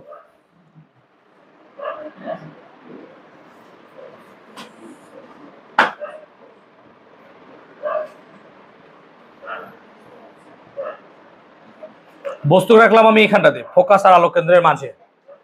তাকায় দিকে প্লিজ, এদিকটা দেখ। আলোক কেন্দ্র যদি সোজা যায়, আলোক রশ্মি সোজা, তাহলে এরকম ভাবে যদি সোজা যায়, তাহলে নিশ্চয়ই অবভিয়াসলি স্যার ফোকাস দিয়ে বেরোবে, হ্যাঁ না বল। আর একটা আলোক রশ্মি যদি আলোক কেন্দ্র দিয়ে যায়, তাহলে এইভাবে বেরোবে। এরা কি মনে হচ্ছে কোনোদিন মিলবে? অসীমে গিয়েও কোনোদিন মিলবে? তাহলে আমি যদি এইভাবে না রেখে, আমি যদি চোখটাকে এইভাবে রাখি, তাহলে আমার মনে হবে যেন এইটার বদলে আমি এইখান থেকে আসছে রশ্মিটা, হ্যাঁ না বল। তার মানে আমি যদি এখন রশ্মিটাকে পেছনের দিকে বেন্ড করি বা বাঁকাই, তাহলে আমার যেন মনে হবে এইখান থেকে আলোক রশ্মিটা আসছে, হ্যাঁ না বলো। তার মানে আমি ভাব, এখানে যদি একটা বস্তু রাখি আর এখানে একটা লেন্স দিয়ে দিই, তাহলে আমি যে জিনিসটা দেখছি সেটা অ্যাকচুয়ালি বস্তু দেখছি না প্রতিবিম্ব দেখছি? প্রতিবিম্ব। তাই তো হচ্ছে, দেখ ভালো করে দেখ, এখানে বস্তু আছে, এখানে বস্তু আছে, আমি এখানে লেন্স রেখেছি। এবার যখন আমি চোখ দেখছি, তখন আমি এটাকে দেখছি না এটাকে দেখছি? এই বড়টাকে দেখছি। তাই তো হয়েছে, এখানে যদি আমি কোনো এক জায়গায় ক লিখে দিই, এখানে কোনো এক জায়গায় আমি গোল করে ক লিখে দিই, এবার এটাকে যদি আমি লেন্সের সাহায্যে দেখি, তাহলে দেখো অবভিয়াসলি আমার বড় লাগছে দেখতে, অবভিয়াসলি অনেক বড় লাগবে। এখানেও কেমন লাগছে দেখতে? বড়। তার মানে এই কটা যদি লেন্সের ফোকাস আর আলোক কেন্দ্রের মাঝে থাকে, তাহলে এইটাকে কি আমি বড় দেখবো, হ্যাঁ না বলো। দেখো তাই হয়েছে। আবার কেমন দেখবো? সমশীর্ষ, মানে যেমন ক লেখা সেরকমই ক লেখা দেখবো। আমি কি ঠিক বোঝাতে পারছি? এই যে ঠিক বলছি, দেখতো এরকম ভাবে আসছে কি, তাই না? এই যে অ্যারোটা দেখ, তাহলে বুঝতে পারবি ভালো করে, তাই না? কত বড় অ্যারো, দেখ ছোট। তাই লজিক্যালি আমরা যখন কোন একটা বস্তুকে লেন্সের ভেতর দিয়ে দেখছি তাকে বড় দেখছি। এই জিনিসটাকে কাজে লাগাই কোথায়? আতস কাচে, হ্যাঁ না বল। এবং আমরা ম্যাগনিফাইং গ্লাসে এই জিনিসটাকে কাজে লাগাই বলে এইটাকে বলবো বিবর্ধক কাচ রূপে লেন্সের একটা গুরুত্বপূর্ণ ব্যবহার হচ্ছে এই সিচুয়েশন 6 নম্বরটা। তাহলে যদি আমাকে প্রশ্ন করে যে বিবর্ধক হিসেবে লেন্সের ব্যবহার আলোচনা করো, তখন আমাকে এই 6 নম্বর ছবিটা আঁকতে হবে। আমি কি লেন্সের 6টা ছবি বোঝাতে পেরেছি কমপ্লিটলি? তাহলে প্রথম থেকে যদি একটু আলোচনা করে দিই, যে বস্তু যখন অসীমে প্রতিবিম্ব কোথায় তৈরি হবে? ফোকাসে। বস্তু যখন অসীম আর বক্রতা কেন্দ্রের মাঝে, প্রতিবিম্ব তৈরি হচ্ছে ফোকাস আর বক্রতা কেন্দ্রের মাঝে। বস্তু যখন বক্রতা কেন্দ্রে, প্রতিবিম্ব তৈরি হচ্ছে বক্রতা কেন্দ্রে। বস্তু যখন এই ফোকাসে, তখন বস্তু প্রতিবিম্ব কোথায় তৈরি হচ্ছে? অসীমে। বস্তু যখন ফোকাস ও আলোক কেন্দ্রের মাঝে, প্রতিবিম্ব তখন বস্তুর পেছনে তৈরি হচ্ছে, হ্যাঁ না বল। দেখ, বস্তুর পেছনে প্রতিবিম্ব তৈরি হচ্ছে, কিন্তু এটা আকারে বড় হলেও এটা সৎ নয়, হ্যাঁ না বল। এটা কি অসৎ? অ্যাকচুয়ালি এখানে কোনো প্রতিবিম্ব নেই, আমার মনে হচ্ছে ওখান থেকে আলোক রশ্মি আসছে, তাই এটা হবে অসৎ। কিন্তু আবার লক্ষ্য কর, বাকিগুলো সব হচ্ছিল উল্টানো প্রতিবিম্ব, সব উল্টানো, কিন্তু এটা কেমন হয়েছে? সোজা। তাই এর যদি বৈশিষ্ট্য জানতে চাই আমরা, এটা অবশ্যই মাথায় রাখবো যে একটা সমশীর্ষ প্রতিবিম্ব তৈরি করছে, হ্যাঁ না বল। আকারে কেমন? আকারে বড়। আর কি হবে? অসৎ, হ্যাঁ না বল। এত দূর কি আমি ক্লিয়ার করাতে পেরেছি লেন্সের ক্ষেত্রে? এত দূর কি ক্লিয়ার করাতে পেরেছি? ক্লিয়ার। এবার টপিক লিখবো রৈখিক বিবর্ধন।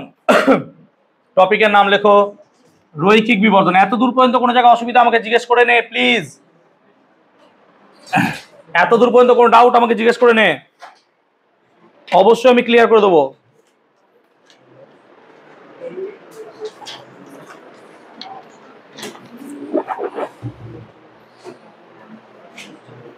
নেই? ওকে।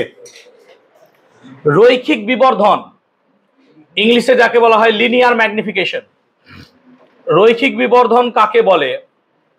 কোনো একটা বস্তুর যখন প্রতিবিম্ব তৈরি হয়, তখন প্রতিবিম্ব দৈর্ঘ্য এবং বস্তুর যে দৈর্ঘ্য, তার অনুপাতকে আমরা বলবো রৈখিক বিবর্ধন।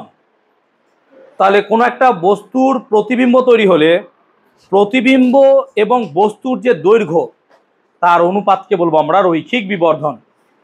মাথায় রাখো যে এখানে দুটোই দৈর্ঘ্যের অনুপাত, অর্থাৎ দেখো প্রতিবিম্বের দৈর্ঘ্য এবং বস্তুর দৈর্ঘ্য দুটোই দৈর্ঘ্য। এবার যেহেতু দৈর্ঘ্যের একক কি হবে? একই। আর একক একই হওয়ার জন্য সেটা কি হয়ে যাবে? কেটে যাবে।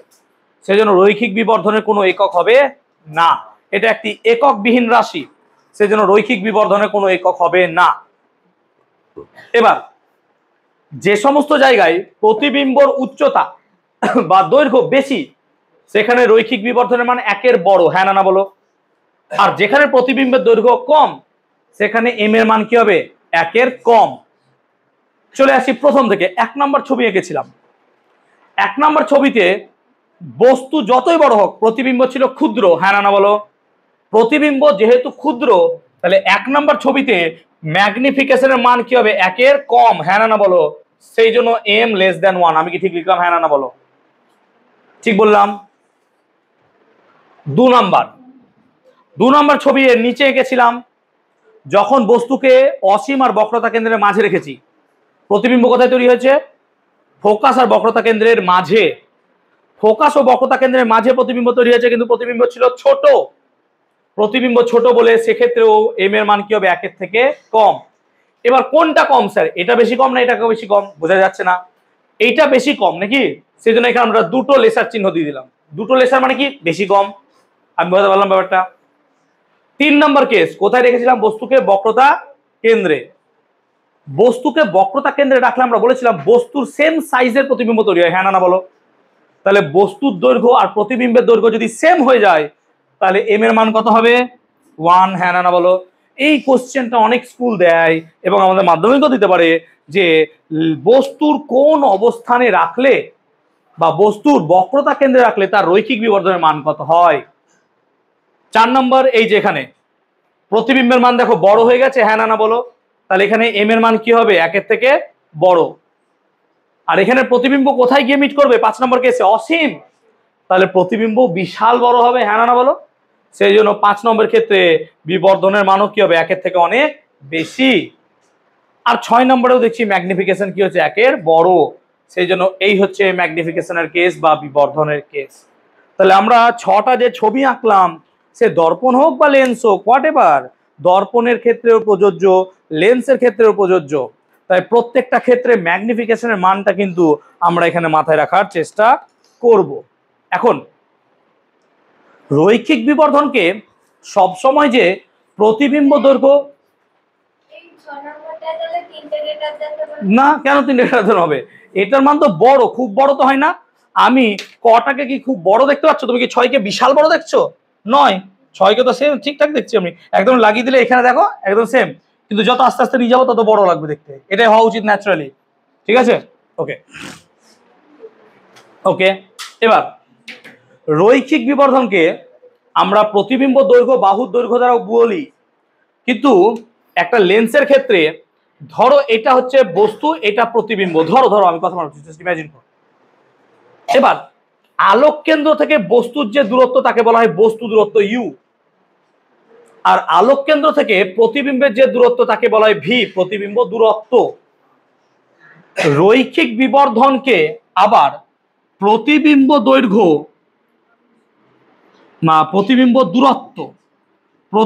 দূরত্ব ও বস্তুর দূরত্বের অনুপাত দ্বারাও প্রকাশ করা যায়। উদাহরণ দিচ্ছি, ধরো আমার এক্ষেত্রে বস্তুর দূরত্ব ইউ হচ্ছে 20 সেমি, আর প্রতিবিম্ব পাওয়া গেল 40 সেমিতে, তাহলে বিবর্ধন কত হবে, 40 সেমি বাই 20 সেমি কত হবে, 2। আমি কি বলতে পারলাম, তাই লজিকটা হচ্ছে এরকম, ঠিক আছে। ট্রাইপড আছে বাবা, সাবধানে, ঠিক আছে। কনসেপ্টটা কি ক্লিয়ার করাতে পেরেছি এত পর্যন্ত পুরো জিনিসটা। তাহলে বিবর্ধন এইভাবে বার করা হয়। আমরা যখন অঙ্ক করবো, আলোর এখনো করিনি, অঙ্কের সময় কিন্তু আমরা এগুলো মাথায় রাখবো। হ্যাঁ, 2 ভাবে লেখা যায়, এটাকে প্রমাণ করা যায় যে প্রতিবিম্ব দৈর্ঘ্য মানে হাইট, আর এখানেও হাইট, দুটো হাইটের অনুপাত দ্বারাও প্রকাশ করা যায়, আবার দূরত্ব দ্বারাও প্রকাশ করা যায়। তাই আমরা দুটো ফর্মুলা ক্ষেত্রে মনে রাখবো। এটা কিভাবে আছে, ক্লাস 12-এ আছে, তার জন্য 4টে আলাদা আলাদা টপিক আছে। 4টে আলাদা আলাদা টপিক কেন না, তো এই সিচুয়েশনে একরকম হবে, এই সিচুয়েশনে একরকম হবে, সেরকম অবতল লেন্সের ক্ষেত্রেও এই সিচুয়েশনে একরকম হবে, এরকম সিচুয়েশনে একরকম হবে। সো 3টে বা 4টে ওয়েতে এটা করা যায়। ওকে, এতদূর ক্লিয়ার হলো, কোনো ডাউট বলে ফেলতে পারো, বাড়ি নিয়ে গিয়ে পুষে কোনো লাভ নাই, ডাউট এখানে ক্লিয়ার করে নাও। চলো, এখন আমরা বিবর্ধন পড়লাম, এখন অবতল লেন্সও তো প্রতিবিম্ব তৈরি করে। অবভিয়াসলি কি করে বুঝবো, একটা অবতল লেন্সকে যদি আমরা দেখি, তাহলে সেই অবতল লেন্সও প্রতিবিম্ব তৈরি করে। এ হচ্ছে ন্যাচারালি একটা অবতল লেন্স। এই অবতল লেন্সের সাথে এর পার্থক্য দেখো, 6টা আগে আমরা বড় দেখছিলাম, এখানে দেখো ছোটই দেখছি, বরং একই সাইজ বা ছোট। কিন্তু আমি যদি এখানে এই জিনিসটা দিয়ে দিই, তাহলে এটা অনেক বড় লাগবে দেখতে। তাহলে এটাই ডিফারেন্স একটা আলোক রশ্মির ছোট বা বড় হওয়ার ক্ষেত্রে, এই সরি লেন্সের জন্য প্রতিবিম্ব তৈরি হওয়ার জন্য। তাহলে লজিক্যালি আমরা এখানে দেখছি যে একটা প্রতিবিম্ব তৈরি করছে আমাদের উত্তল লেন্স এবং অবতল লেন্স দুটোই। তাহলে অবতল লেন্স কিভাবে প্রতিবিম্ব তৈরি করে সেটাই দেখবো। তাহলে আমরা টপিক লিখবো অবতল লেন্স দ্বারা প্রতিবিম্ব গঠন। অবতল লেন্স দ্বারা প্রতিবিম্ব গঠন।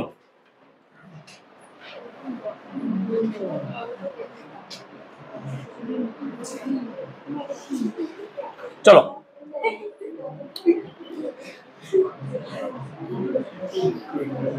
এই একটা অবতল লেন্স, ঠিক আছে, হ্যাঁ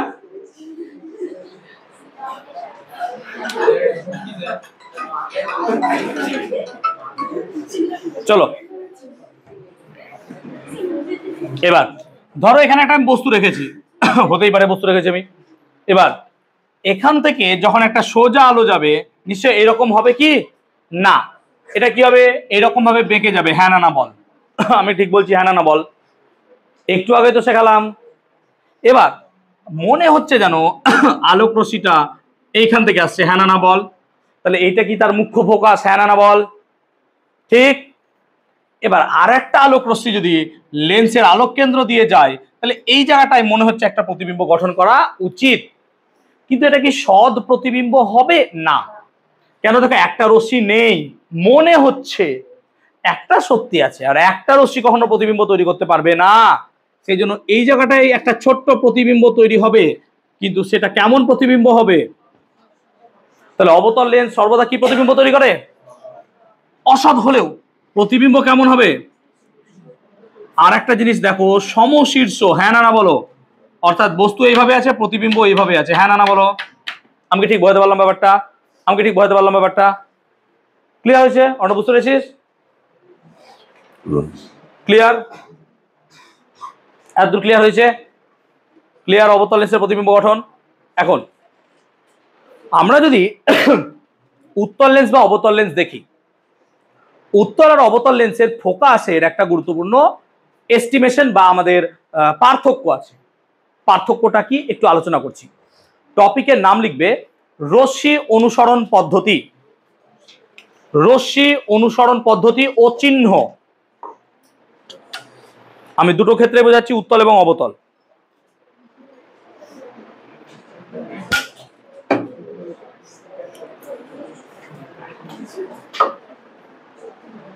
কি হলো প্রীতি, ভালো লাগছে না? ভালো লাগছে, এই যে দেখো। আচ্ছা, এটা কি একটা অবতল লেন্স, আর এইটা একটা উত্তল লেন্স দ্বারা গঠিত প্রতিবিম্ব। ভেঙে ফেলছ? ভেঙে ফেল। এত ক্লিয়ার সবার? সবার এত ক্লিয়ার? টাকা ওইদিকে এত সবার ক্লিয়ার? এই দেখো একটা সোজা হিসাব, এইটা কি আমার আলোক কেন্দ্র, আলোক কেন্দ্র থেকে বস্তুর যে দূরত্ব তাকে আমরা বলি বস্তু দূরত্ব, এটাকে আমরা ইউ চিহ্ন দ্বারা লিখি। ক্লিয়ার?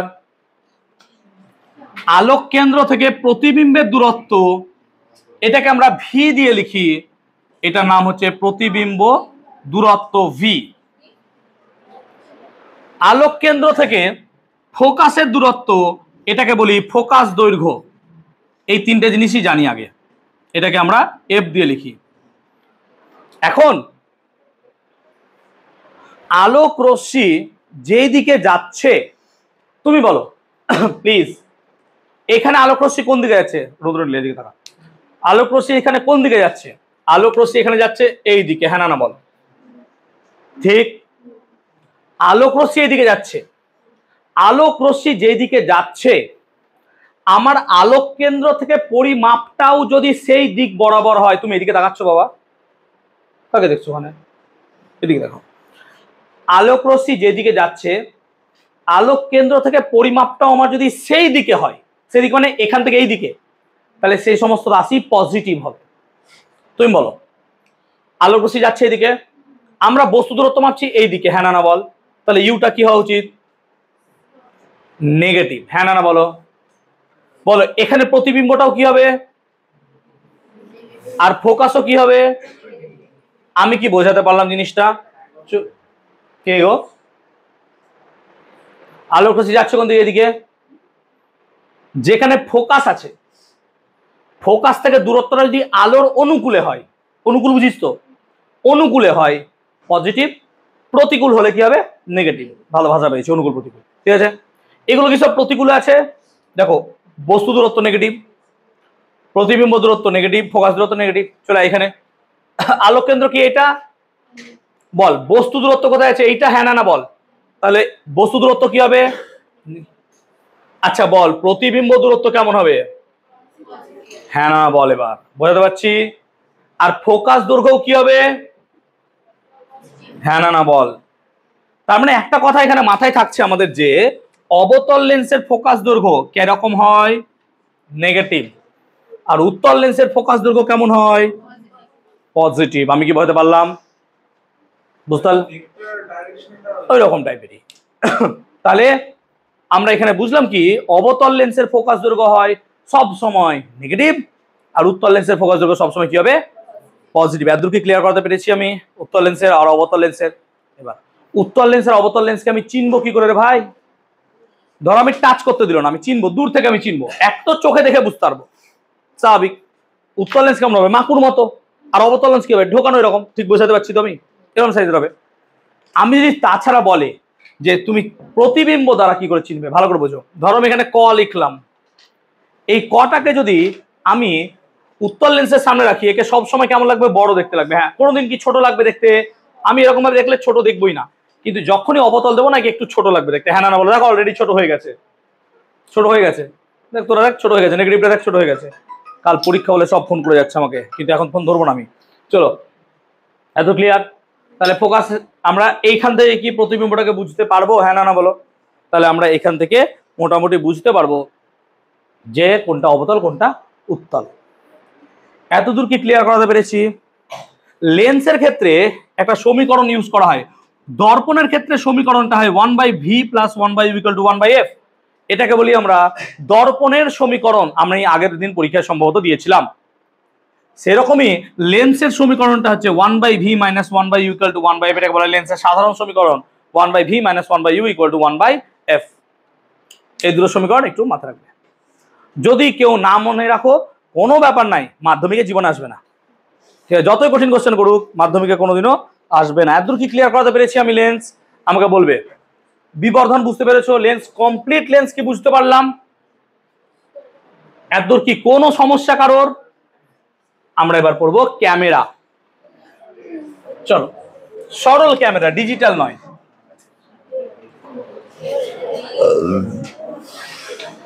তার আগে একটা কথা বলতো, এই যে তোরা ধর শুধু এই ব্যাচ নয়, মাঝে মধ্যে দেখছি, শুধু আমি নয় অন্যান্য জায়গাতেও শুনছি, তোরা বল একটা কথা, সিম্পল একটা সিম্পল কথা বল, যে তোদের বাবা মা যে পরিমাণ টাকা পয়সা তোদের পিছনে খরচ করছে তো এটুকু তো মানিস।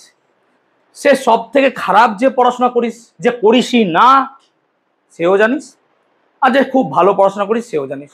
খরচ তো করছে ভাই। সব স্যারের ফিজ একরকম নয়। আমার 400-500, তো কারোর হয়তো 600-700 আছে, তো বিভিন্ন রকম ফিজ। সব মিলিয়ে 7টা সাবজেক্টে তোর বাবা মার 9-এর পর 3-4 হাজার টাকা পার মান্থ তো যাই। টিউশন 3,000 টাকা যাই, 9-এ 3,000, 10-এ 3,000, যদি 6,000 যায়, মানে অ্যাকচুয়ালি 36-36 72,000। 72,000 টাকা টিউশন ফিজ তোর মা 9-টা দিয়ে দিয়েছে। দিয়ে তোরা যদি রেজাল্টে 72%ও না আনতে পারিস, কতটা খারাপ লাগে বলতো? 2 নাম্বার। জাস্ট আমাকে জাস্ট তোরা একবার বাড়ি গিয়ে ভাবিস, অনেস্টলি বলছি। তোরা হয়তো আমার প্রতি রাগ করিস অনেক, যে স্যার আপনি আমাদের উপর খুব টর্চার করেন। টর্চার তো বলবো না, ওগুলো তোদের ক্ষেত্রে টর্চারই অবভিয়াসলি। 2 নাম্বার বল, এই যে তোরা ক্লাস বাঙ্ক করিস, বাড়িতে বললি যে স্যার বেরোচ্ছি, মা পড়াতে যাচ্ছি, স্যার কাছে পড়তে যাচ্ছি, হয়তো পড়তে গেলি না। এবার আমার কাছে যেহেতু স্ট্রিক্ট রেগুলেশন, হয়তো তোর বাড়ির লোক জেনে যায় যে আমার ছেলে তো পড়তে আসেনি, কিন্তু হয়তো অন্য জায়গায় তোরা যাচ্ছিস, সেটা হয়তো রিপোর্ট বাড়িতে যাচ্ছে না, হতে পারে তো এরকম। আমার এখানে দেখেছিস যেই বাঙ্ক করেছে, যে আজকে যারা ক্লাস আসেনি, একটা মেসেজ ঠিক তাদের কাছে যাবে যে অমুক অমুক জন আমাকে ফোন করবেন, বা আমি নিজে ফোন করবো যে আপনাদের ছেলের মেয়েরা কেন আসেনি। বল, এটা করা কি অন্যায়? তোরা সিম্পল বল। একটা খারাপ যে জীবনে পড়াশোনা করবি না, যে ম্যাথের চাকরি করবি, সেও কথা ভাব। বল, তোদের জন্য কি খারাপ আমি ভাবছি? খারাপ ভাবছি বলে কি আমি করছি? এটা নয় তো। তাহলে এবার বল, আমি রুলস রেগুলেশনস একটু রাখি, আমি পরীক্ষা নিই, পড়া ধরি। তোদের এখনো সেরকমভাবে পড়া ধরাই হয়নি, পড়া ধরবো, পড়া ধরি। তাহলে তোদের কি কোনো অংশে মনে হয় যে না, এলআই স্যার আমাদের উপর জোর জুলুম করছে, আমাদের তো পড়তে ভালো লাগে না, স্যার কেন জোর জুলুম করছে? অন্য স্যার তো এরকম করে না। তোদের কারোর কি মনে হয়? আমাকে যদি মনে হয়, এক রাত ভাবিস, কাল ভাব, পরশু ভাব, দিয়ে পরের বুধবার না আমাকে একটু জানিয়ে যাস যে স্যার আপনি যেগুলো বললেন ভাবলাম, আপনার এই জায়গায় দোষ। আপনি আমাদের বাড়িতে ফোন করবেন না, আমরা আসি না আসি, that doesn't matter at all. আপনার কি স্যার, আপনি মাইনা পাচ্ছেন, চলে যান, এটা বলতে পারিস অবভিয়াসলি, ঠিকই, তাই না? কিন্তু যখন ভর্তির সময় তোমার গার্জেন এসেছিল আমার সামনে, স্যার আমার ছেলেটাকে একটু দেখবেন, এরকম করে হাত জোর করে, ঠিক বলছি তো? নিজেদের ছেলে গার্জেনদেরকে মনে কর এইরকম ভাবে ঠিক আমার কাছে গার্জেনরা হাত জোর করে, স্যার আমার ছেলে মেয়েটাকে একটু দেখবেন। এই যে হাত জোর করে, এটার ওজন জানিস অনেক ভারী, এটার ওজন অনেক ভারী। বিশ্বাস কর এই জিনিসটা না কারোর সামনে কেউ করে না। কখন করে বলতো? যখন নিজের কথা শোনে না। ধর আমার কোনো জায়গায় একটা কাজ আটকে গেছে, আমি কি বলবো, বাবু আমার কাজটা করে দিন। কেন? কারণ আমি সেই কাজটা পারছি না, আপনি করে দিন বাবু। ঠিক বলছি তো? তাহলে তোরা নিজেদেরকে একবার প্রশ্ন কর, জাস্ট সিম্পল একবার প্রশ্ন কর যে আমি যে ফাঁকি বাজ বা ফাঁকি মারছি, বা আমি যে এখন পড়ছি না, আমি তোকে বলছি না যে 24 ঘন্টায় 12 ঘন্টা পর, আমি তোকে বইটা তো অ্যাটলিস্ট খোল, অ্যাটলিস্ট দেখ যে স্যার কি পড়ালো। আরে এক সপ্তাহ পর না। আমি তোকে গাড়ির ডেকোরেশন চাইছি না, আমি তোর কাছ থেকে দুটো জিনিস চাইছি, একটা গাড়ির ইঞ্জিন আর চাকা। তুই যদি তোকে বা আমি যদি তোকে ওই গাড়ির ইঞ্জিন আর চাকা বানাতে পারি, তাহলে গাড়িটা কি চলবে? গাড়ির ইঞ্জিনই যদি না দিই, আর গাড়িকে আমি বিএমডব্লিউর মতো সাজিয়ে দিলাম, কিছুই হবে না, গাড়ি বেকার। তাহলে আমি কোনোদিন চাই না তোদেরকে বিএমডব্লিউ করতে, না। আমি চাই যে তোদের মধ্যে সেই ইঞ্জিন আর চাকাটা যেন ঠিক থাকে। তার জন্য তোকে বেসিক থেকে বেসিক পর্যন্ত বোঝাই। তোরা বল, আলোতে স্বচ্ছ মাধ্যম কোন জায়গায় পড়েছিস? আজকে পড়ালাম না, আগের দিন প্রথম দিন আমি, সেগুলো তো 7 ক্লাস, ঈষৎ স্বচ্ছ মাধ্যম। আমি কেন বেসিক পড়ালাম? কারণ আমার কাছে অনেকে এই পড়িস নি, তোরা হয়তো জানিস না সেগুলো সম্বন্ধে, বা ভুলে গেছিস। না, বেসিক থেকে পড়ি একদম হাই পর্যন্ত যাচ্ছি। আমার পড়ানোতে কোনো জায়গায় কম নাই। আমি পার্সোনালি মনে করি সেক্ষেত্রে আমি কি খুব তাড়াতাড়ি পড়িয়ে দিচ্ছি, যে মনে হচ্ছে না আমি ধরতে পারছি না। ক্লাসে তো আমি 1000 বার জিজ্ঞেস করছি, যারা রেকর্ডেড ক্লাস দেখবে তারাও জানবে যে আমি কতবার জিজ্ঞেস করছি, আমি মুছবো, বুঝতে পেরেছো, পড়ি তো বল। তখন যদি কারোর মনে হয় যে ডাউট আছে, সে তো একবার দাঁড়াতে পারো, স্যার আমার ডাউট আছে, আমাকে একটু বুঝিয়ে দিন। অবভিয়াসলি আমি বুঝিয়ে দেবো ভাই, তার জন্য আমাকে টাকা দেয়, তার জন্য আমাকে আমি তখন বলি না বোঝাবো না, দাঁড়া একটু দাঁড়া, আমি শেষে বুঝিয়ে দেবো, আমি নিশ্চয়ই শেষে বুঝিয়ে দেবো, তুমি দাঁড়িয়ে যেও না। আমার সিম্পল মধ্যে একটা কথা, যে তোদের কি মনে হয় যে আমি তোদের খারাপ চাইছি, বা তোদেরকে হয়তো কখনো মাথা গরম হয়ে গেলে দুটো কটু কথা বলে ফেলি ভাই। আরে আপনারা, আমিও মানুষ। ধর তোদেরকে আমি 40টা অঙ্ক করতে দিলাম, একটা খাতা দেখলাম 10টা অঙ্ক, কিছু বললাম না। কারোর বাড়িতে ফোন করেছিলাম এই সপ্তাহে খাতা চেক করাতে, বল, কেউ একজন বল। কিন্তু এমন অনেক খাতা তো আছিস তোদের মধ্যে থেকে, যাদের মধ্যে 20টা অঙ্ক করে দিসনি, বল, অস্বীকার করিস না। অনেকের খাতায় 20টা আছে, আমি ফোন করিনি কেন? ঠিক আছে, ওরা হয়তো সময় পায়নি, কিন্তু পরের বার যখন আমি অঙ্ক দেবো নিশ্চয়ই ওরা করবে, এই বিশ্বাসটুকু আমি তোদেরকে করেছি বলে আমি কারো গার্জেন ফোন করিনি, ছেড়ে দিয়েছিলাম এই সপ্তাহ।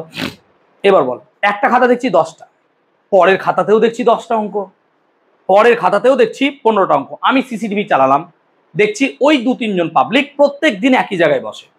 ওরা তাহলে বন্ধু, এবং সলা পরামর্শ করেছে যে স্যারকে 10টা অঙ্ক দিলে হয়ে গেল, তার মধ্যে একজন পুরনো একজন নতুন। তাই তাহলে পরে বল, ওই জায়গাটায় আমার রাগ হওয়াটা উচিত কি উচিত নয়? যে কোনো একজন তো ভুল করতে পারে, একটা নতুন ছেলে মেয়ে যে ভর্তি হয়েছো সে হয়তো জানো না, কিন্তু যারা পুরনো তারা তো জানিস যে স্যার কতটা এই জায়গায় মানে স্ট্রিক্ট। তোদের ব্যাচের ম্যাক্সিমাম খাতা দেখলাম আমি মোটামুটি 35, 30, 20, 18 এরকম অঙ্ক আছে। রবিবারের ব্যাচে দেখছি অঙ্ক এরকম অবস্থা। রবিবার ব্যাচে আমি সত্যি খুব আজকে বাজে বিহেভ করে ফেলেছি আমি, তার জন্য তোকে বলেওছি। আমি এখানে চুপচাপ বসে আছি, ও গল্প করছে, আমি বললাম চুপ কর, দিয়ে আমি বসে গেলাম। কটায় ক্লাস? 12টা। ক্লাস শেষ হয়েছে কটা জানিস? 2:40 ক্লাস শেষ হয়েছে। আমি কি বললাম যে তোদের যা মন যায় কর, আমি একটু বসি, কারণ তার আগে আমি 10টা থেকে পড়ালাম একটা ব্যাচ, আমিও তো মানুষ। 10টা থেকে একটা ব্যাচ পড়ালাম। আমাকে বল, পড়ানোর মাঝে কি খালি বকতে ভালো লাগে, চুপ করো চুপ করো, আমার ভালো লাগবে? আমারও ভালো লাগে না, ন্যাচারাল ভাই। সেই জন্য তোদেরকে ভালোবেসে বোঝাই। আমি তো কোনোদিন তোদের গায়ে এরকম লাঠি বাতি মারিও নি, টেনে উঠে মেরেছি কোনোদিনও? বল যে একজনকে, 9-এ তো আমি 2-1জনকে দিয়েছি ঘাড়ে, টেনে ছেড়ে দিই, আমি করিয়ে নিয়ে সব। কেন? আমি ভেবেছি যে তোরা মাধ্যমিক দিবি আর 1 বছর, এই তো 1 বছর, তারপর তো তোরা ছেড়ে পালিয়ে যাবি, তারপর আবার 11-এ কেউ সায়েন্স নিয়ে, তখন হয়তো তাকে দেখা হবে, আদারওয়াইজ নয় ম্যাক্সিমাম ক্ষেত্রে। তো ফ্যাক্ট হচ্ছে, তো আমি আধ ঘন্টা বসে আছি, কেউ চুপ করছে না ক্লাসে। তুই ভাব যে আমি তখন রাগে দুটো কথা বললাম। তো বল, সেক্ষেত্রে রাগ হওয়াটা কি অনুচিত? স্যার না, আপনি ভুল করেছেন রাগ করে। একদমই। তোর মা কি তোর উপর কোনদিন রাগ করে না? আমি কি তোর বাবা মা বা তোর দাদার মতো নয়? বা তোর বাড়িতে যেই গার্জেন আছে, মামা কাকা যেটা যাই হোক, তার মতো আমি কি নয়? তাহলে আমার কথা কেন শুনিস না? বিলিভ মি, কোনো স্টুডেন্ট আছে যারা কান্নাকাটি করে লিটারালি যে স্যার আপনার ক্লাস করবোই। তোরা ইউটিউবে দেখবি অনেক সময় কি থাকে, কমেন্ট সেকশন আমি দেখবি স্ট্যাটাসে দিই যে স্যার আমাদের এলাকায় এরকম স্যার নেই যে আপনি যেভাবে পড়ান 8-9। বিলিভ মি যে এই ব্যাচে কেউ একজন আছে, দুজন আছে যারা তাক লাগিয়ে দিয়েছে ফাইনাল রেজাল্ট করে, যাকে ফার্স্ট টাইমও ভাবিনি সে রেজাল্ট করবে এরকম। ফাইনাল রেজাল্ট এমন করেছে লোক মুখে সে চর্চায় চলে এসছে, আবার তাকে দেখছি আস্তে আস্তে ডাউনফল। সত্যি একদিন আমি চোখ দিয়ে জল বেরিয়ে গেছে যে এই ছেলেটাকে এরকম দেখলাম, ওর মার এত শরীর খারাপ, ছেলেটা ভালো পড়লো আবার টেনে এত ডাউনফল কেন হলো ছেলেটার। আমি তখন প্রশ্ন করতে লাগলাম, বল আমার প্রশ্ন করাটা কি ভুল নিজেকে? আমি তখন জিজ্ঞেস করলাম যে ওর কি তাহলে কোনো বন্ধুর সাথে মিশে এরকম হচ্ছে? পয়েন্ট আউট করার চেষ্টা করবো না আমি যে ছেলেটা ডাউনফল কেন হচ্ছে? একটা স্টুডেন্ট যে উঠছে তাকে কে নামাচ্ছে? আমি তো তাকে মেরে ভেঙে দেবো যে তুই কেন ওকে নামাবি, তুই সরে যাও জীবন থেকে, তুই সরে যা, ওকে উঠতে দে বাবা, তুই নিজে পড়বি না ছেড়ে দে, ওকে পড়তে দে। বল এই জিনিসটা ভাবা কি আমার অন্যায়? আমি 3 দিনে 160খানা খাতা চেক করলাম তোদের অঙ্কের, আজকে আমার খাতা চেক করা শেষ হয়েছে, তারপর তো নিউমেরিক্স খাতা পড়ে আছে এখনো। তারপরও তোদের যদি মনে হয় যে না স্যার আমাদের প্রতি খুব অন্যায় করে, তাহলে সত্যি আমি ক্ষমা প্রার্থী তোদের কাছে, অনেস্টলি বলছি। আমি অনেস্ট কনফেশন আজকে করলাম। হোয়াট এভার, কালকে মাধ্যমিক তো একটু ইমোশনাল হয়ে গেছিলাম আজকে আমি, সেই জন্য তোদেরকেও বলছি একই কথা যে আর তো কিছুদিন পর, আর 8 মাস 9 মাস এমনি দেখতে দেখতে কেটে যাবে, চিন্তা করিস না। দেখবি আরো হয়তো সেকেন্ড টার্মে নতুন স্টুডেন্ট ভর্তি হবে, যদি আমার এখানে জায়গা নাই তাও কথা মানে বলছি, দেখতে দেখতে এমনি কেটে যায়।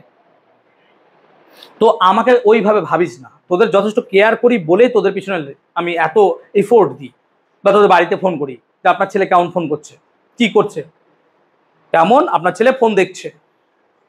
পড়াশোনার কথা তো বেকার, আগে জিজ্ঞেস করতে হয় যে ফোন দেখছে কি না। আর তোদের বাবা আমারও একটাই কমপ্লেন, আমার ছেলে তো সারাদিন ফোন দেখছে। এবার অনেকে হয় কি কাঁদতে কাঁদতে আমাকে বলে যে স্যার আমি জানেন ফোন দেখি না, একটু ফোনটা নিলাম তখনই মা এলো, বাস তখনই আমি দেখে নিল আমাকে ফোন দেখতে, কাঁদতে কাঁদতে বলে। আমি তাদেরকেও বলি যে না, আমি সেই গার্জেনকেও ডাকি যে না আপনার মেয়ে হয়তো দেখেন, আমি ধরেন আমার সামনে কাঁদছে আপনার মেয়ে, দিয়ে বলছে না আমি দেখিনি ওই মুহূর্তে, তখন গার্জেন বলে আচ্ছা ঠিক আছে চল এবার পড়বি। এরকমও হয় অনেক সময়, দেখ মানুষের মধ্যে এরকম তো হতেই পারে, তাই না? সেই জন্য দেখতে হয়। চলো ক্যামেরার ক্ষেত্রে দেখি প্লিজ কথাগুলো একটু ভাববে। একটা ক্যামেরা দেখতে কেমন লাগে? এরকম স্ট্রাকচার থাকে। প্লিজ এই স্যারের ক্লাস আছে এরপর কিন্তু আমাকে তাড়াতাড়ি শেষ করতে হবে। এবার এই জায়গাটা একটা ছিদ্র থাকে, এটাকে বলা হয় সূচি ছিদ্র ক্যামেরা, এবং এখানে যে লেন্স থাকে এটাকে বলা হয় অভিলক্ষ্য লেন্স। এবং মনে রাখবো আমরা ক্যামেরায় যে লেন্স ইউজ করা হয় তা হচ্ছে উত্তল লেন্স। কি লেন্স? উত্তল, মনে রাখবে এটা ক্যামেরায়। আর এই জায়গাটা একটা ফিল্ম থাকে, এই জায়গাটা একটা ফিল্ম থাকে। এবার এখানে যদি কোনো একটা বস্তু থাকে, এখানে যদি কোনো একটা বস্তু থাকে, এই বস্তুটা কি হয়, এদিকে টাকা প্লিজ, এই বস্তুটা কি হয় এইখানে গিয়ে এরকম করে প্রতিবিম্ব তৈরি করে, ঠিক বলছি তো? এরকম প্রতিবিম্ব তৈরি করে। এখন এই যে সরু ছিদ্রের মধ্যে যে প্রতিবিম্ব তৈরি করলো, এইটাকে আমরা বলি ক্যামেরার রিল নাকি রে, বা ফিল্ম। আগেকার কালে কোডাকের ক্যামেরা ছিল, মনে করে দেখ কোডাকের ক্যামেরা, ফুজি ফিল্মের ক্যামেরা, সেই ক্যামেরাগুলোতে এরকম রিল থাকতো এবং 90টা 80টা করে ছবি তোলা যেত এবং একবার রিল ঘোরাতে হতো, আমার বাড়িতেই ছিল। এবার এই ক্যামেরাগুলোর মধ্যে যে রিল থাকতো না, এটাতে একটা আলোক সংবেদী পদার্থ দেওয়া থাকতো, সে বেরিয়াম প্ল্যাটিনাম সাইনাইড হতে পারে, জিঙ্ক সালফাইড, এরকম সিলভার, বিভিন্ন রকমের প্রলেপ দেওয়া একটা পদার্থ, যেখানে আলো যদি এসে পড়ে ওই জায়গাটা একটা রাসায়নিক বিক্রিয়া হয়, তার ফলে ওই স্ট্রাকচারটাই একটা বিক্রিয়া হওয়ার ফলে একটা প্রতিকৃতি তৈরি হয়, বা ইউ ক্যান সে প্রতিবিম্ব। যেমন ধরো আমি এখানে আছি তো দাঁড়িয়ে, আমার এখানে যদি ক্যামেরাটা ফ্ল্যাশ দেয়, ফ্ল্যাশ আলো এখানে পড়লো এবং এখান থেকে আলোটা ওই ক্যামেরার মধ্যে দিয়ে গেল। এবার আমার এই নাকের ডিস্টেন্স, আর এই গালের ডিস্টেন্স, আর এই চোখের ডিস্টেন্স, তিনটের ডিস্টেন্স কিন্তু আলাদা ওই ক্যামেরার সাপেক্ষে, হ্যাঁ না বলো? তাহলে এখান থেকে যতটা আলো যাবে এখান থেকে ততটা আলো যাবে না, এখান থেকে ততটা আলো যাবে না, বিভিন্ন জায়গা থেকে আলো বিভিন্ন রকম যাবে, প্রত্যেকটা পয়েন্টের ছবি এখানে আসবে। কেন? আলোকে তো চোখে দেখাই যায় না, তাহলে এখান থেকে অজস্র আলোক রশ্মি যাচ্ছে, হ্যাঁ না বল? সেই আলোক রশ্মিগুলো মিলে এখানে একটা প্রতিবিম্ব তৈরি করছে। এখানে একটা ফোকাসিং রিং থাকতো, ফোকাস রিং। এই ফোকাস রিংটা এরকম ঘুরিয়ে, এখন ক্যামেরার সামনেও দেয় অনেক সময়, ঘুরিয়ে অ্যাডজাস্ট করা হয় ফিল্মের সাথে এর দূরত্বকে, তাহলে কি ফোকাসে চলে আসে। আর এখানে একটা পয়েন্ট থাকে ক্যামেরা শাটার। ক্যামেরা শাটারের কাজ কি? আলোক সম্পাত কাল নিয়ন্ত্রণ করা, কতটা পরিমাণ আলো কতক্ষণ ধরে ঢুকবে বা প্রবেশ করবে সেটা ওই শাটার নিয়ন্ত্রণ করে। যেমন এখনকার কালের যে ডিএসএলআর ক্যামেরা, ডিজিটাল, ঠিক আছে, যার কাছে ডিজিটাল এসএলআর ক্যামেরা আছে মানে সে তো এখানকার ভগবান অ্যাকচুয়ালি, ঠিক আছে। মহিলা মহলে তার বিশাল ডিমান্ড এখন, আগে ছিল বোধহয়, এখন এখন অ্যাপেলের ক্যামেরা, অ্যাপেলের মোবাইল, হোয়াট এভার। এবার ডিএসএলআর কি করে, ভালো কোশ্চেন। ডিএসএলআর এ একটা বিশেষ ফিচার আছে, শাটারের ফিচার। ও যদি এমন ধরে রাখিস ক্যামেরা শাটারের এটাকে, তাহলে তুই যখন মুভ করছিস ও একসাথে তোর 50-100টা ছবি তুলে নেবে। দিয়ে ইমেজ প্রসেস করে তোর একটা স্টিল ছবি দেবে, যে তুই যে পজিশনে তোর মনে হচ্ছে বেস্ট, ধর তুই এরকম ভাবে হাঁটছিলিস, আর ওখানে কি হয়েছে, ক্যামেরা ধরে রেখেছে, ও ওখানে 100টা ছবি উঠে গেল, দিয়ে ও ইমেজ প্রসেস করে তোর একটা বিউটিফুল একটা সুন্দর ছবি দেবে। এটা ডিএসএলআর। এবার সেই ক্যামেরা আর এই ক্যামেরার মধ্যে তো পার্থক্য থাকবে, সেই জন্য এই ক্যামেরা একটা ফ্লাইং অবজেক্ট বা মুভিং অবজেক্টে ভালো ক্যামেরায় ছবি তুলতে পারে না, পারবে না। কিন্তু শাটারের স্পিড যদি চেঞ্জ করা হয় তখন পারবে। সো শাটার খুব গুরুত্বপূর্ণ ভূমিকা এখানে পালন করে। ডায়াফ্রাম নির্ভর করে কতটা আলো এখানে প্রবেশ করবে, এবং ক্যামেরার ভেতরের অংশগুলোকে কালো করা হয় কেন, যাতে প্রতিফলন এখানে না হয়। ক্লিয়ার হলো কনসেপ্টটা? ক্যামেরা অ্যাকচুয়ালি বানানো হয়েছিল আমাদের হিউম্যানের একটা অর্গ্যানকে কপি করে। সেই অর্গ্যানটা তোমরা অলরেডি লাইফ সায়েন্সে হয়তো পড়ে ফেলেছো, that is called human eye বা মানব চক্ষু। মানব চক্ষু যদি আমরা দেখি, তাহলে মানব চক্ষু একটা স্ফেরিক্যাল বা গোলাকার শেপ যুক্ত হয়, যেটা অক্ষি কোটরে থাকে। হ্যাঁ না বলো? এই অক্ষি কোটরের মধ্যে আমরা একটা সাদা রঙের অংশ দেখি যেটা গোলক, আর তার মাঝে একটা কালো রঙের মণি যেটাকে বলি চোখে। এই মণির ভেতরে একটা ছিদ্র আছে, তাকে বলা হয় পিউপিল বা তারারন্ধ্র। কোন একটা চোখের স্ট্রাকচার ঠিক এরকম হয়, আমি পুরোটা আঁকছি না, তোমাদের স্যার পড়িয়ে দেবেন যিনি লাইফ সায়েন্স স্যার আছেন। এর সাথে একটা অপটিক্স নার্ভ বা অপটিক স্নায়ু এর মধ্যে দিয়ে যায়। ঠিক আছে, স্নায়ু নিশ্চয়ই পড়া হয়েছে, সেন্ট্রাল নার্ভাস সিস্টেম বা কেন্দ্রীয়। এখান থেকে 12 জোড়া আছে, সুষুম্না থেকে 31 জোড়া। এটার নাম নিশ্চয়ই মনে আছে, গ্লসোফ্যারিঞ্জাস, অকুলোমোটর, অডিটরি, অপটিক্স ইত্যাদি। ঠিক আছে, ভেগাসের কাজ কি জানিস তো? কি? হৃৎপিণ্ডের যে সংকোচন প্রসারণ সেটা নিয়ন্ত্রণ করা, বা হৃৎপিণ্ডের মধ্যে যে উত্তেজনা সেটা দেওয়া ভেগাসের কাজ। ঠিক আছে, গ্লসোফ্যারিঞ্জাস অ্যাকচুয়ালি মুখে আছে, হোয়াটএভার, ছাড়ো, লাইফ সায়েন্সে যাবো না আমি। তার একটা শর্ট ট্রিক্স আছে, ওরে অকু টরাটরিয়ায় ফটি গাছ গাইছে ভালো, আহা। অবভিয়াসলি তোমাদের লাইফ সায়েন্সের শিখিয়ে দিবে, শেখাইনি এখনো? পড়িসনি? তমগ্ন পড়িসনি এখনো? পড়বি তখন দেখবি স্যার শিখিয়ে দিবেন। হোয়াটএভার, ওরে অকু টরাটরিয়ায় ফটি গাছ গাইছে ভালো, আহা। ঠিক আছে, হোয়াটএভার, চলো এদিকে আসো। এই জায়গায় থাকে সাসপেন্সরি লিগামেন্ট। সাসপেন্সরি লিগামেন্টের কাজ কি? ওই পিউপিলটাকে ছোট বা বড় করা। এটার কাজ হচ্ছে কি, ধরো অনেক সময়, প্লিজ বি প্র্যাকটিক্যাল, আমরা যখন অন্ধকার ঘরে থাকি, ধরো গরমকাল প্রচন্ড, চারিদিক বন্ধ করে রেখেছো, একটা টিউবলাইট জ্বলছে, এবার হঠাৎ সেই অবস্থায় যদি দুপুর 2টোর রোদ্রে বাইরে গিয়ে চোখ রাখো না, চোখ ধাঁধিয়ে যায় একদম। কেন ধাঁধিয়ে যায়? যখন আমরা ওই ঘরের ভেতরে আছি তখন ঘরে আলোর পরিমাণ যথেষ্ট কম হওয়ার কারণে আমাদের এই তারারন্ধ্রটা কি হয়, বড় হয়ে যায়। বড় হলে পরে কি হবে, সেখান থেকে বেশি আলো ঢুকবে, আমাদের দেখতে সাহায্য করবে। কিন্তু বাইরে আলোর ইন্টেন্সিটি কি অনেক বেশি, ঠিক বলছি তো? বাইরে আলোর ইন্টেন্সিটি কি হচ্ছে, অনেক বেশি। বাইরে আলোর ইন্টেন্সিটি অনেক বেশি হওয়ার কারণে আমার পিউপিল যদি বড় হয়ে থাকে, বেশি আলো চোখে ঢুকে যায়, তখন আমার রেটিনায় তার ইফেক্ট পড়ে, সেজন্য আমাদের চোখ কি হয়ে যায়, ধাঁধিয়ে যায়। তখন আস্তে আস্তে নর্মাল কেমন করে হয়, সাসপেন্সরি লিগামেন্ট আবার ওটাকে কি হয়, টানটাকে ছাড়ে, এবং আমাদের পিউপিলটা আস্তে আস্তে ঠিক হয়। সিমিলার কেস, অনেকক্ষণ ধরে বাইরে খেলছো, দেখবে চোখটা ছোট হয়ে থাকে। বাইরে দুপুর 2টোয় খেলার পর হঠাৎ ঘরে ঢুকলে দেখবে ঘর অন্ধকার লাগে। কেন? বাইরে যেহেতু রোদের ইন্টেন্সিটি অনেক বেশি, সেই কারণে আমাদের পিউপিলটা কি থাকে, ছোট, যাতে কম আলো ঢোকে, রেটিনা পুড়ে যাবে বাবা, তাহলে ছোট থাকে। এবার হঠাৎ করে যখন ঘরে ঢুকি, ঘরে তো আলো কম, ছোট পিউপিলের জন্য আমাদের অন্ধকার লেগে যায়। এটাকে বলবো চোখের উপযোজন। আমি কি বোঝাতে পেরেছি কনসেপ্টটা?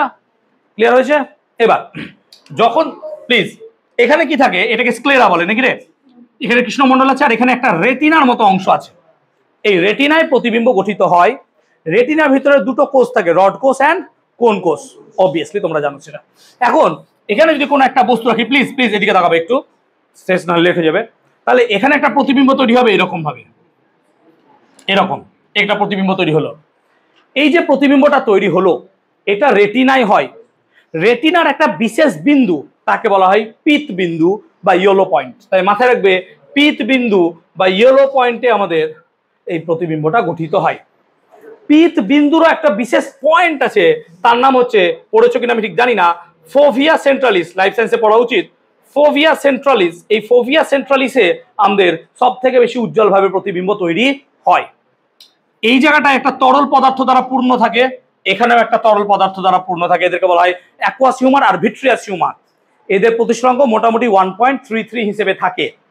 এছাড়াও এর আগে কর্নিয়া আছে, কনিনিক আছে, এগুলো সব লাইফ সায়েন্সেস স্যার পড়াবেন, প্রত্যেকের কি কাজ চিন্তা করো না, সব বুঝিয়ে দেবেন, ঠিক আছে। এই জায়গাটাই যেখানে অপটিক নার্ভ এসে ছেদ করছে সেখানে কোনো প্রতিবিম্ব তৈরি হয় না, এটাকে বলা হয় কি আমাদের ব্লাইন্ড স্পট বা অন্ধবিন্দু। এই হচ্ছে আমাদের সিম্পল একটা চক্ষু। চোখের কাজ কি, আর কি বলবো, চোখের কাজ বাদ দে, ঠিক আছে। তো চোখের এত ভালো ফাংশনিং থাকা সত্ত্বেও অনেক সময় কি হয়, আমাদের নিজেদের ভুল বা খাদ্যাভ্যাস বা বিভিন্ন কারণে চোখের এক প্রবলেম দেখা যায়। প্রবলেমটা কি, এই যে গোলকটা আছে না, এটা কি হয় কখনো কখনো বড় হয়ে যায়, কখনো কখনো ছোট হয়ে যায়, ডিপেন্ড করছে এটা কার সঙ্গে যুক্ত আছে তার উপর। তুমি যদি বেশি করে মোবাইল দেখো, বেশি করে ল্যাপটপ স্ক্রিনে থাকো, তখন এখানে তোমার একটা ইফেক্ট পড়ে, এই জায়গাটায় টান পড়ে। সেই জন্য চোখের এই দুই জায়গা খুব ব্যথা করে এবং টিপে দিলে ভালো লাগে, এই দুই জায়গা। যেমন আমার আছে, আমাকে সারাদিন 24 ঘন্টা মোবাইল দেখতে দিলে আমি 24 ঘন্টা মোবাইল দেখবো, ন্যাচারাল। আমি সারাক্ষণ মোবাইল দেখি, ঠিক আছে, আমি সারাক্ষণ দেখি। সেই জন্য আমি নিজেকে গালে গালে 2-4 মারিও যে তুই এত ফোন দেখবি কেন। আমি একদিন বসেছি দুপুর 2টোয় ফোন দেখতে, উঠে দেখছি 5টা বেজে গেছে। ইনফাইনাইট স্ক্রল, বেটা স্ক্রল করে যাচ্ছি, শেষ আর হয় না স্ক্রল। 2টোয় বসেছি, 5টায় লিটারালি উঠেছি, রাগ হয়ে গেছে। সেদিন ভোর 4টে পর্যন্ত জেগে কাজ করেছি, কারণ সেই দিন আমার কাজ ফিনিশ করতে হবে। জয়েন্টের আমার 540 মার্কসের কোশ্চেন করতে হতো। 540 মার্কসের কোশ্চেন মানে 180 খানা কোশ্চেন, এই 180 বলছি 135 খানা কোশ্চেন, জাস্ট ইমাজিন করো। তাহলে 135 খানা কোশ্চেন করতে যথেষ্ট টাফ, ইট টেক্স টাইমস, এটা সময় নেয়।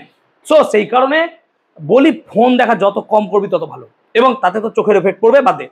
এর জন্য একটা রোগ হয়, তাকে বলবো আমরা মায়োপিয়া। মায়োপিয়া কেন হয়, যখন অক্ষিগোলকটা কি হয়, বড় হয়ে যায়। অক্ষিগোলকটা কেন মায়োপিয়া হয় এটা নিয়ে আমি একদিন বলে দেবো। মনে রাখবি একটা কথা, প্রত্যেক দিন মিনিমাম 1 ঘন্টা সানলাইটে আমাদেরকে থাকতে হবে। সানলাইট মানে এই নয় যে সূর্য দিকে হাঁ করে তাকিয়ে থাকলাম, সানলাইট মানে বাইরে রোদ্রে একটু থাকো, যেন চোখে পর্যাপ্ত পরিমাণ আলো ঢোকে। আমাদের এই কোচিং এ যে আলো আছে না, অ্যাকচুয়ালি আমাদের চোখের জন্য আরো 4টে লাইট লাগানো দরকার, আমি হিসাব করে দেখেছি। কিন্তু এত লাইট লাগালে ঘর গরম মতো হয়ে যাবে। এনার্জি তো এখানে লাইট এনার্জি কিসে কনভার্ট হয়ে যাবে, হিট এনার্জিতে, ভাই গরম হয়ে যাবে, করতে পারবো না আমি 4টে লাইট। সেজন্য আমাদের এখানে মিনিমাম। কিন্তু তুমি যখন বাড়িতে পড়াশোনা করবে ম্যাক্সিমাম লাইট জ্বালিয়ে পড়ো। এবার গার্জেন দেখলে আমাকে বলবে স্যার বিল বাড়ানোর ব্যবস্থা করছে, হোয়াট এভার। সো মায়োপিয়া হলে কি হবে, প্লিজ এদিকে দেখো, এই গোলকটা বড় হয়ে যায়। এবার তুমি বলো, গোলক যদি বড় হয়ে যায় তাহলে রশ্মি কি এখানে মিলবে, ও এইখানে মিলবে। সেই জন্য যখন মায়োপিয়া হয় না, ভালো করে দেখো, মায়োপিয়া তখন আলোক রশ্মি কি হয়, এইখানে মিলিয়ে দেয়, এটা বড় হয়ে গেছে। এই রকম রোগের ক্ষেত্রে আমরা দূরের জিনিস দেখতে ঠিক মতো পাবো না। আমি যেমন ওই লাস্ট বেঞ্চে যদি কেউ কিছু লেখা উপরে তোলে আমি কিছু বুঝতে পারবো না, আমি দূরের জিনিস দেখতে পাই না, ঠিক মতো দেখতে পাবো না, কিন্তু আমি কাছের জিনিস স্পষ্ট দেখতে পাবো। এই রকম যে রোগ তাকে বলবো আমরা মায়োপিয়া বা তোমার হচ্ছে হ্রস্ব দৃষ্টি। হ্রস্ব দৃষ্টি দূর করবো কি করে, উপযুক্ত ফোকাস লেন্থ বা ফোকাল লেন্থের অবতল লেন্স দ্বারা। এবার একটু আগে পড়লি অবতল লেন্সের ফোকাস পজিটিভ না নেগেটিভ, নেগেটিভ। এবার আমরা যে লেন্স ইউজ করব না তার একটা ক্ষমতা আছে, লেন্স ইউজ করব তার ক্ষমতা আছে। এই এখানে নয়, আগে গিয়ে দাঁড়া। লেন্স ইউজ করব তার ক্ষমতা আছে। দেখবে প্রত্যেকের লেন্স যাদের চশমা আছে তাদের একটা পাওয়ার আছে, কারণ 1.25 এর লেন্সের ক্ষমতা, এটাকে প্রকাশ করা হয় 1/, ফোকাস দৈর্ঘ্য দ্বারা, 1/, ফোকাস। এবং লেন্সের ক্ষমতার একককে বলা হয় ডায়োপ্টার। কি বলা হয়, ডায়োপ্টার। এবার তুই বল, অবতল লেন্সের ফোকাস দৈর্ঘ্যের মান পজিটিভ না নেগেটিভ, নেগেটিভ, তাহলে পাওয়ারও কি হবে। সেই জন্য যাদেরই মায়োপিয়া তাদের পাওয়ার কি হবে, আমার মায়োপিয়া আমার নেগেটিভ 1.25, আমাদের ম্যাক্সিমাম সবার মায়োপিয়া, হাইপার মেট্রোপিয়া খুব কম জন আছে। আমি কি বুঝতে পেরেছি ব্যাপারটা। তাহলে আমি যে অবতল লেন্স ইউজ করতাম তাহলে আলোক রশ্মিটা দূরে গিয়ে মিট করত। সিমিলার কেস, যদি অক্ষি গোলকটা ছোট হয়ে যায়, তোদের কি বিরক্ত লাগছে বলতে পারিস, তা আমি ছেড়ে দেবো, রেকর্ডেড থাকবে, তুই দেখে নিবি পরে, আমি পড়িয়ে দিচ্ছি, তোরা বাড়ি পালিয়ে যা। দেখে না, আর 5 মিনিট ক্লাস আছে, একটু শোন মন দিয়ে। আন্ত ভালা তো সব ভালা। এবার যদি এটা ছোট হয়ে যায়, অক্ষিগোলক ছোট হয়ে যায়, তাহলে অক্ষিগোলক যদি ছোট হয়ে যায় তখন আমার যে প্রতিবিম্ব মিট করার কথা ছিল সেটা দূরে গিয়ে মিট করবে। হ্যাঁ না বল? ছোট হয়ে গেছে, দূরে গিয়ে মিট করছে, তাহলে এর জন্য আমরা কাছের জিনিস দেখতে পাবো না ঠিক মতো। সেজন্য দেখবি দাদু বা দিদা বা বাবা মা অনেক সময় নিউজ পেপার পড়ার সময় চশমা পরে, কিন্তু নর্মালি চশমা পড়ে না, কারণ তার কাছের জিনিস দেখতে অসুবিধা হয়। এইটাকে বলবো দীর্ঘ দৃষ্টি ত্রুটি বা হাইপারমেট্রোপিয়া। প্লিজ বুঝে নে না, বাড়িতে গিয়ে পড়তে হবে না, বিলম্বে পড়তে হবে না, নিজে লিখতে পারবি। এটাকে কি বলবো? হাইপারমেট্রোপিয়া। এখানে কি লেন্স ইউজ করব? উত্তল লেন্স। উত্তল লেন্স ইউজ করলে পরে কাছে গিয়ে রেটিনায় মিট করাবে। উত্তল লেন্সের ফোকাস কি? পজিটিভ, তাহলে এর পাওয়ারও কি হবে? তাই যাদের পজিটিভ পাওয়ার তারা মাথায় রাখবে তাদের হাইপারমেট্রোপিয়া আছে, অর্থাৎ তারা কাছের জিনিস দেখতে পাবে না, দূরের জিনিস দেখতে পাবে। এবার এত বোঝাতে পেরেছি? এত বোঝাতে পেরেছি? তাহলে মায়োপিয়া রোগ ত্রুটি দূর করবো কিসের সাহায্যে? অবতল। আর হাইপারমেট্রোপিয়া কি এর দ্বারা? বয়স বাড়ার সঙ্গে সঙ্গে চোখের সিলিয়ারি পেশিস, এই যে পেশিগুলো আছে না, এগুলো সংকোচন প্রসারণ কমে যায়। তার ফলে অনেক সময় 40 বছর পর দেখা যায় দূরেরও জিনিস দেখতে অসুবিধা, কাছের জিনিসও দেখতে অসুবিধা হচ্ছে। এই রকম যে রোগ তাদেরকে বলা হয় প্রেস বায়োপিয়া। তোমাদের স্যার হয়তো পড়িয়ে দিয়েছেন, এখনো আসেনি টপিকটা নাকি পড়িয়ে হয়ে গেছে? হ্যাঁ হয়ে গেছে, বুঝিয়ে দিয়েছেন প্রেস বায়োপিয়া। প্রেস বায়োপিয়া অবশ্যই বুঝতে পারে। এবার দেখো প্রেস বায়োপিয়াটা কি, তাহলে শোনো শোনো শোনো প্লিজ প্লিজ। প্রেস বায়োপিয়া কি? তাহলে দূরের জিনিসও দেখতে অসুবিধা, কাছের জিনিসও দেখতে অসুবিধা। তাহলে দেখ, দূরের জিনিস দেখার জন্য আমরা অবতল লেন্স নেব, আর কাছের জিনিস দেখার জন্য উত্তল লেন্স। সেই জন্য দেখবো অনেক সময় লেন্সের এই জায়গাটা একটা করে আলাদা লেন্স দেওয়া থাকে তলে। তাহলে এই লেন্সটা নিচেরটা নিচের দেখার জন্য আর দূরেরটা দূরের দেখার জন্য। এই রকম লেন্সকে বলবো কি আমরা? Bifocal lens. তো এই বাইফোকাল লেন্স আমরা ইউজ করব প্রেস বায়োপিয়ার ক্ষেত্রে। আর কিছু পড়িয়েছেন? আর কিছু? আরো একটা রোগ হয়, কেউ জানিস? যদি তারে জমিন পর দেখতাম মুভি, তাহলে সেখানে যে বাচ্চারা ছিল তাকে হয়েছিল dyslexia, as you can remember.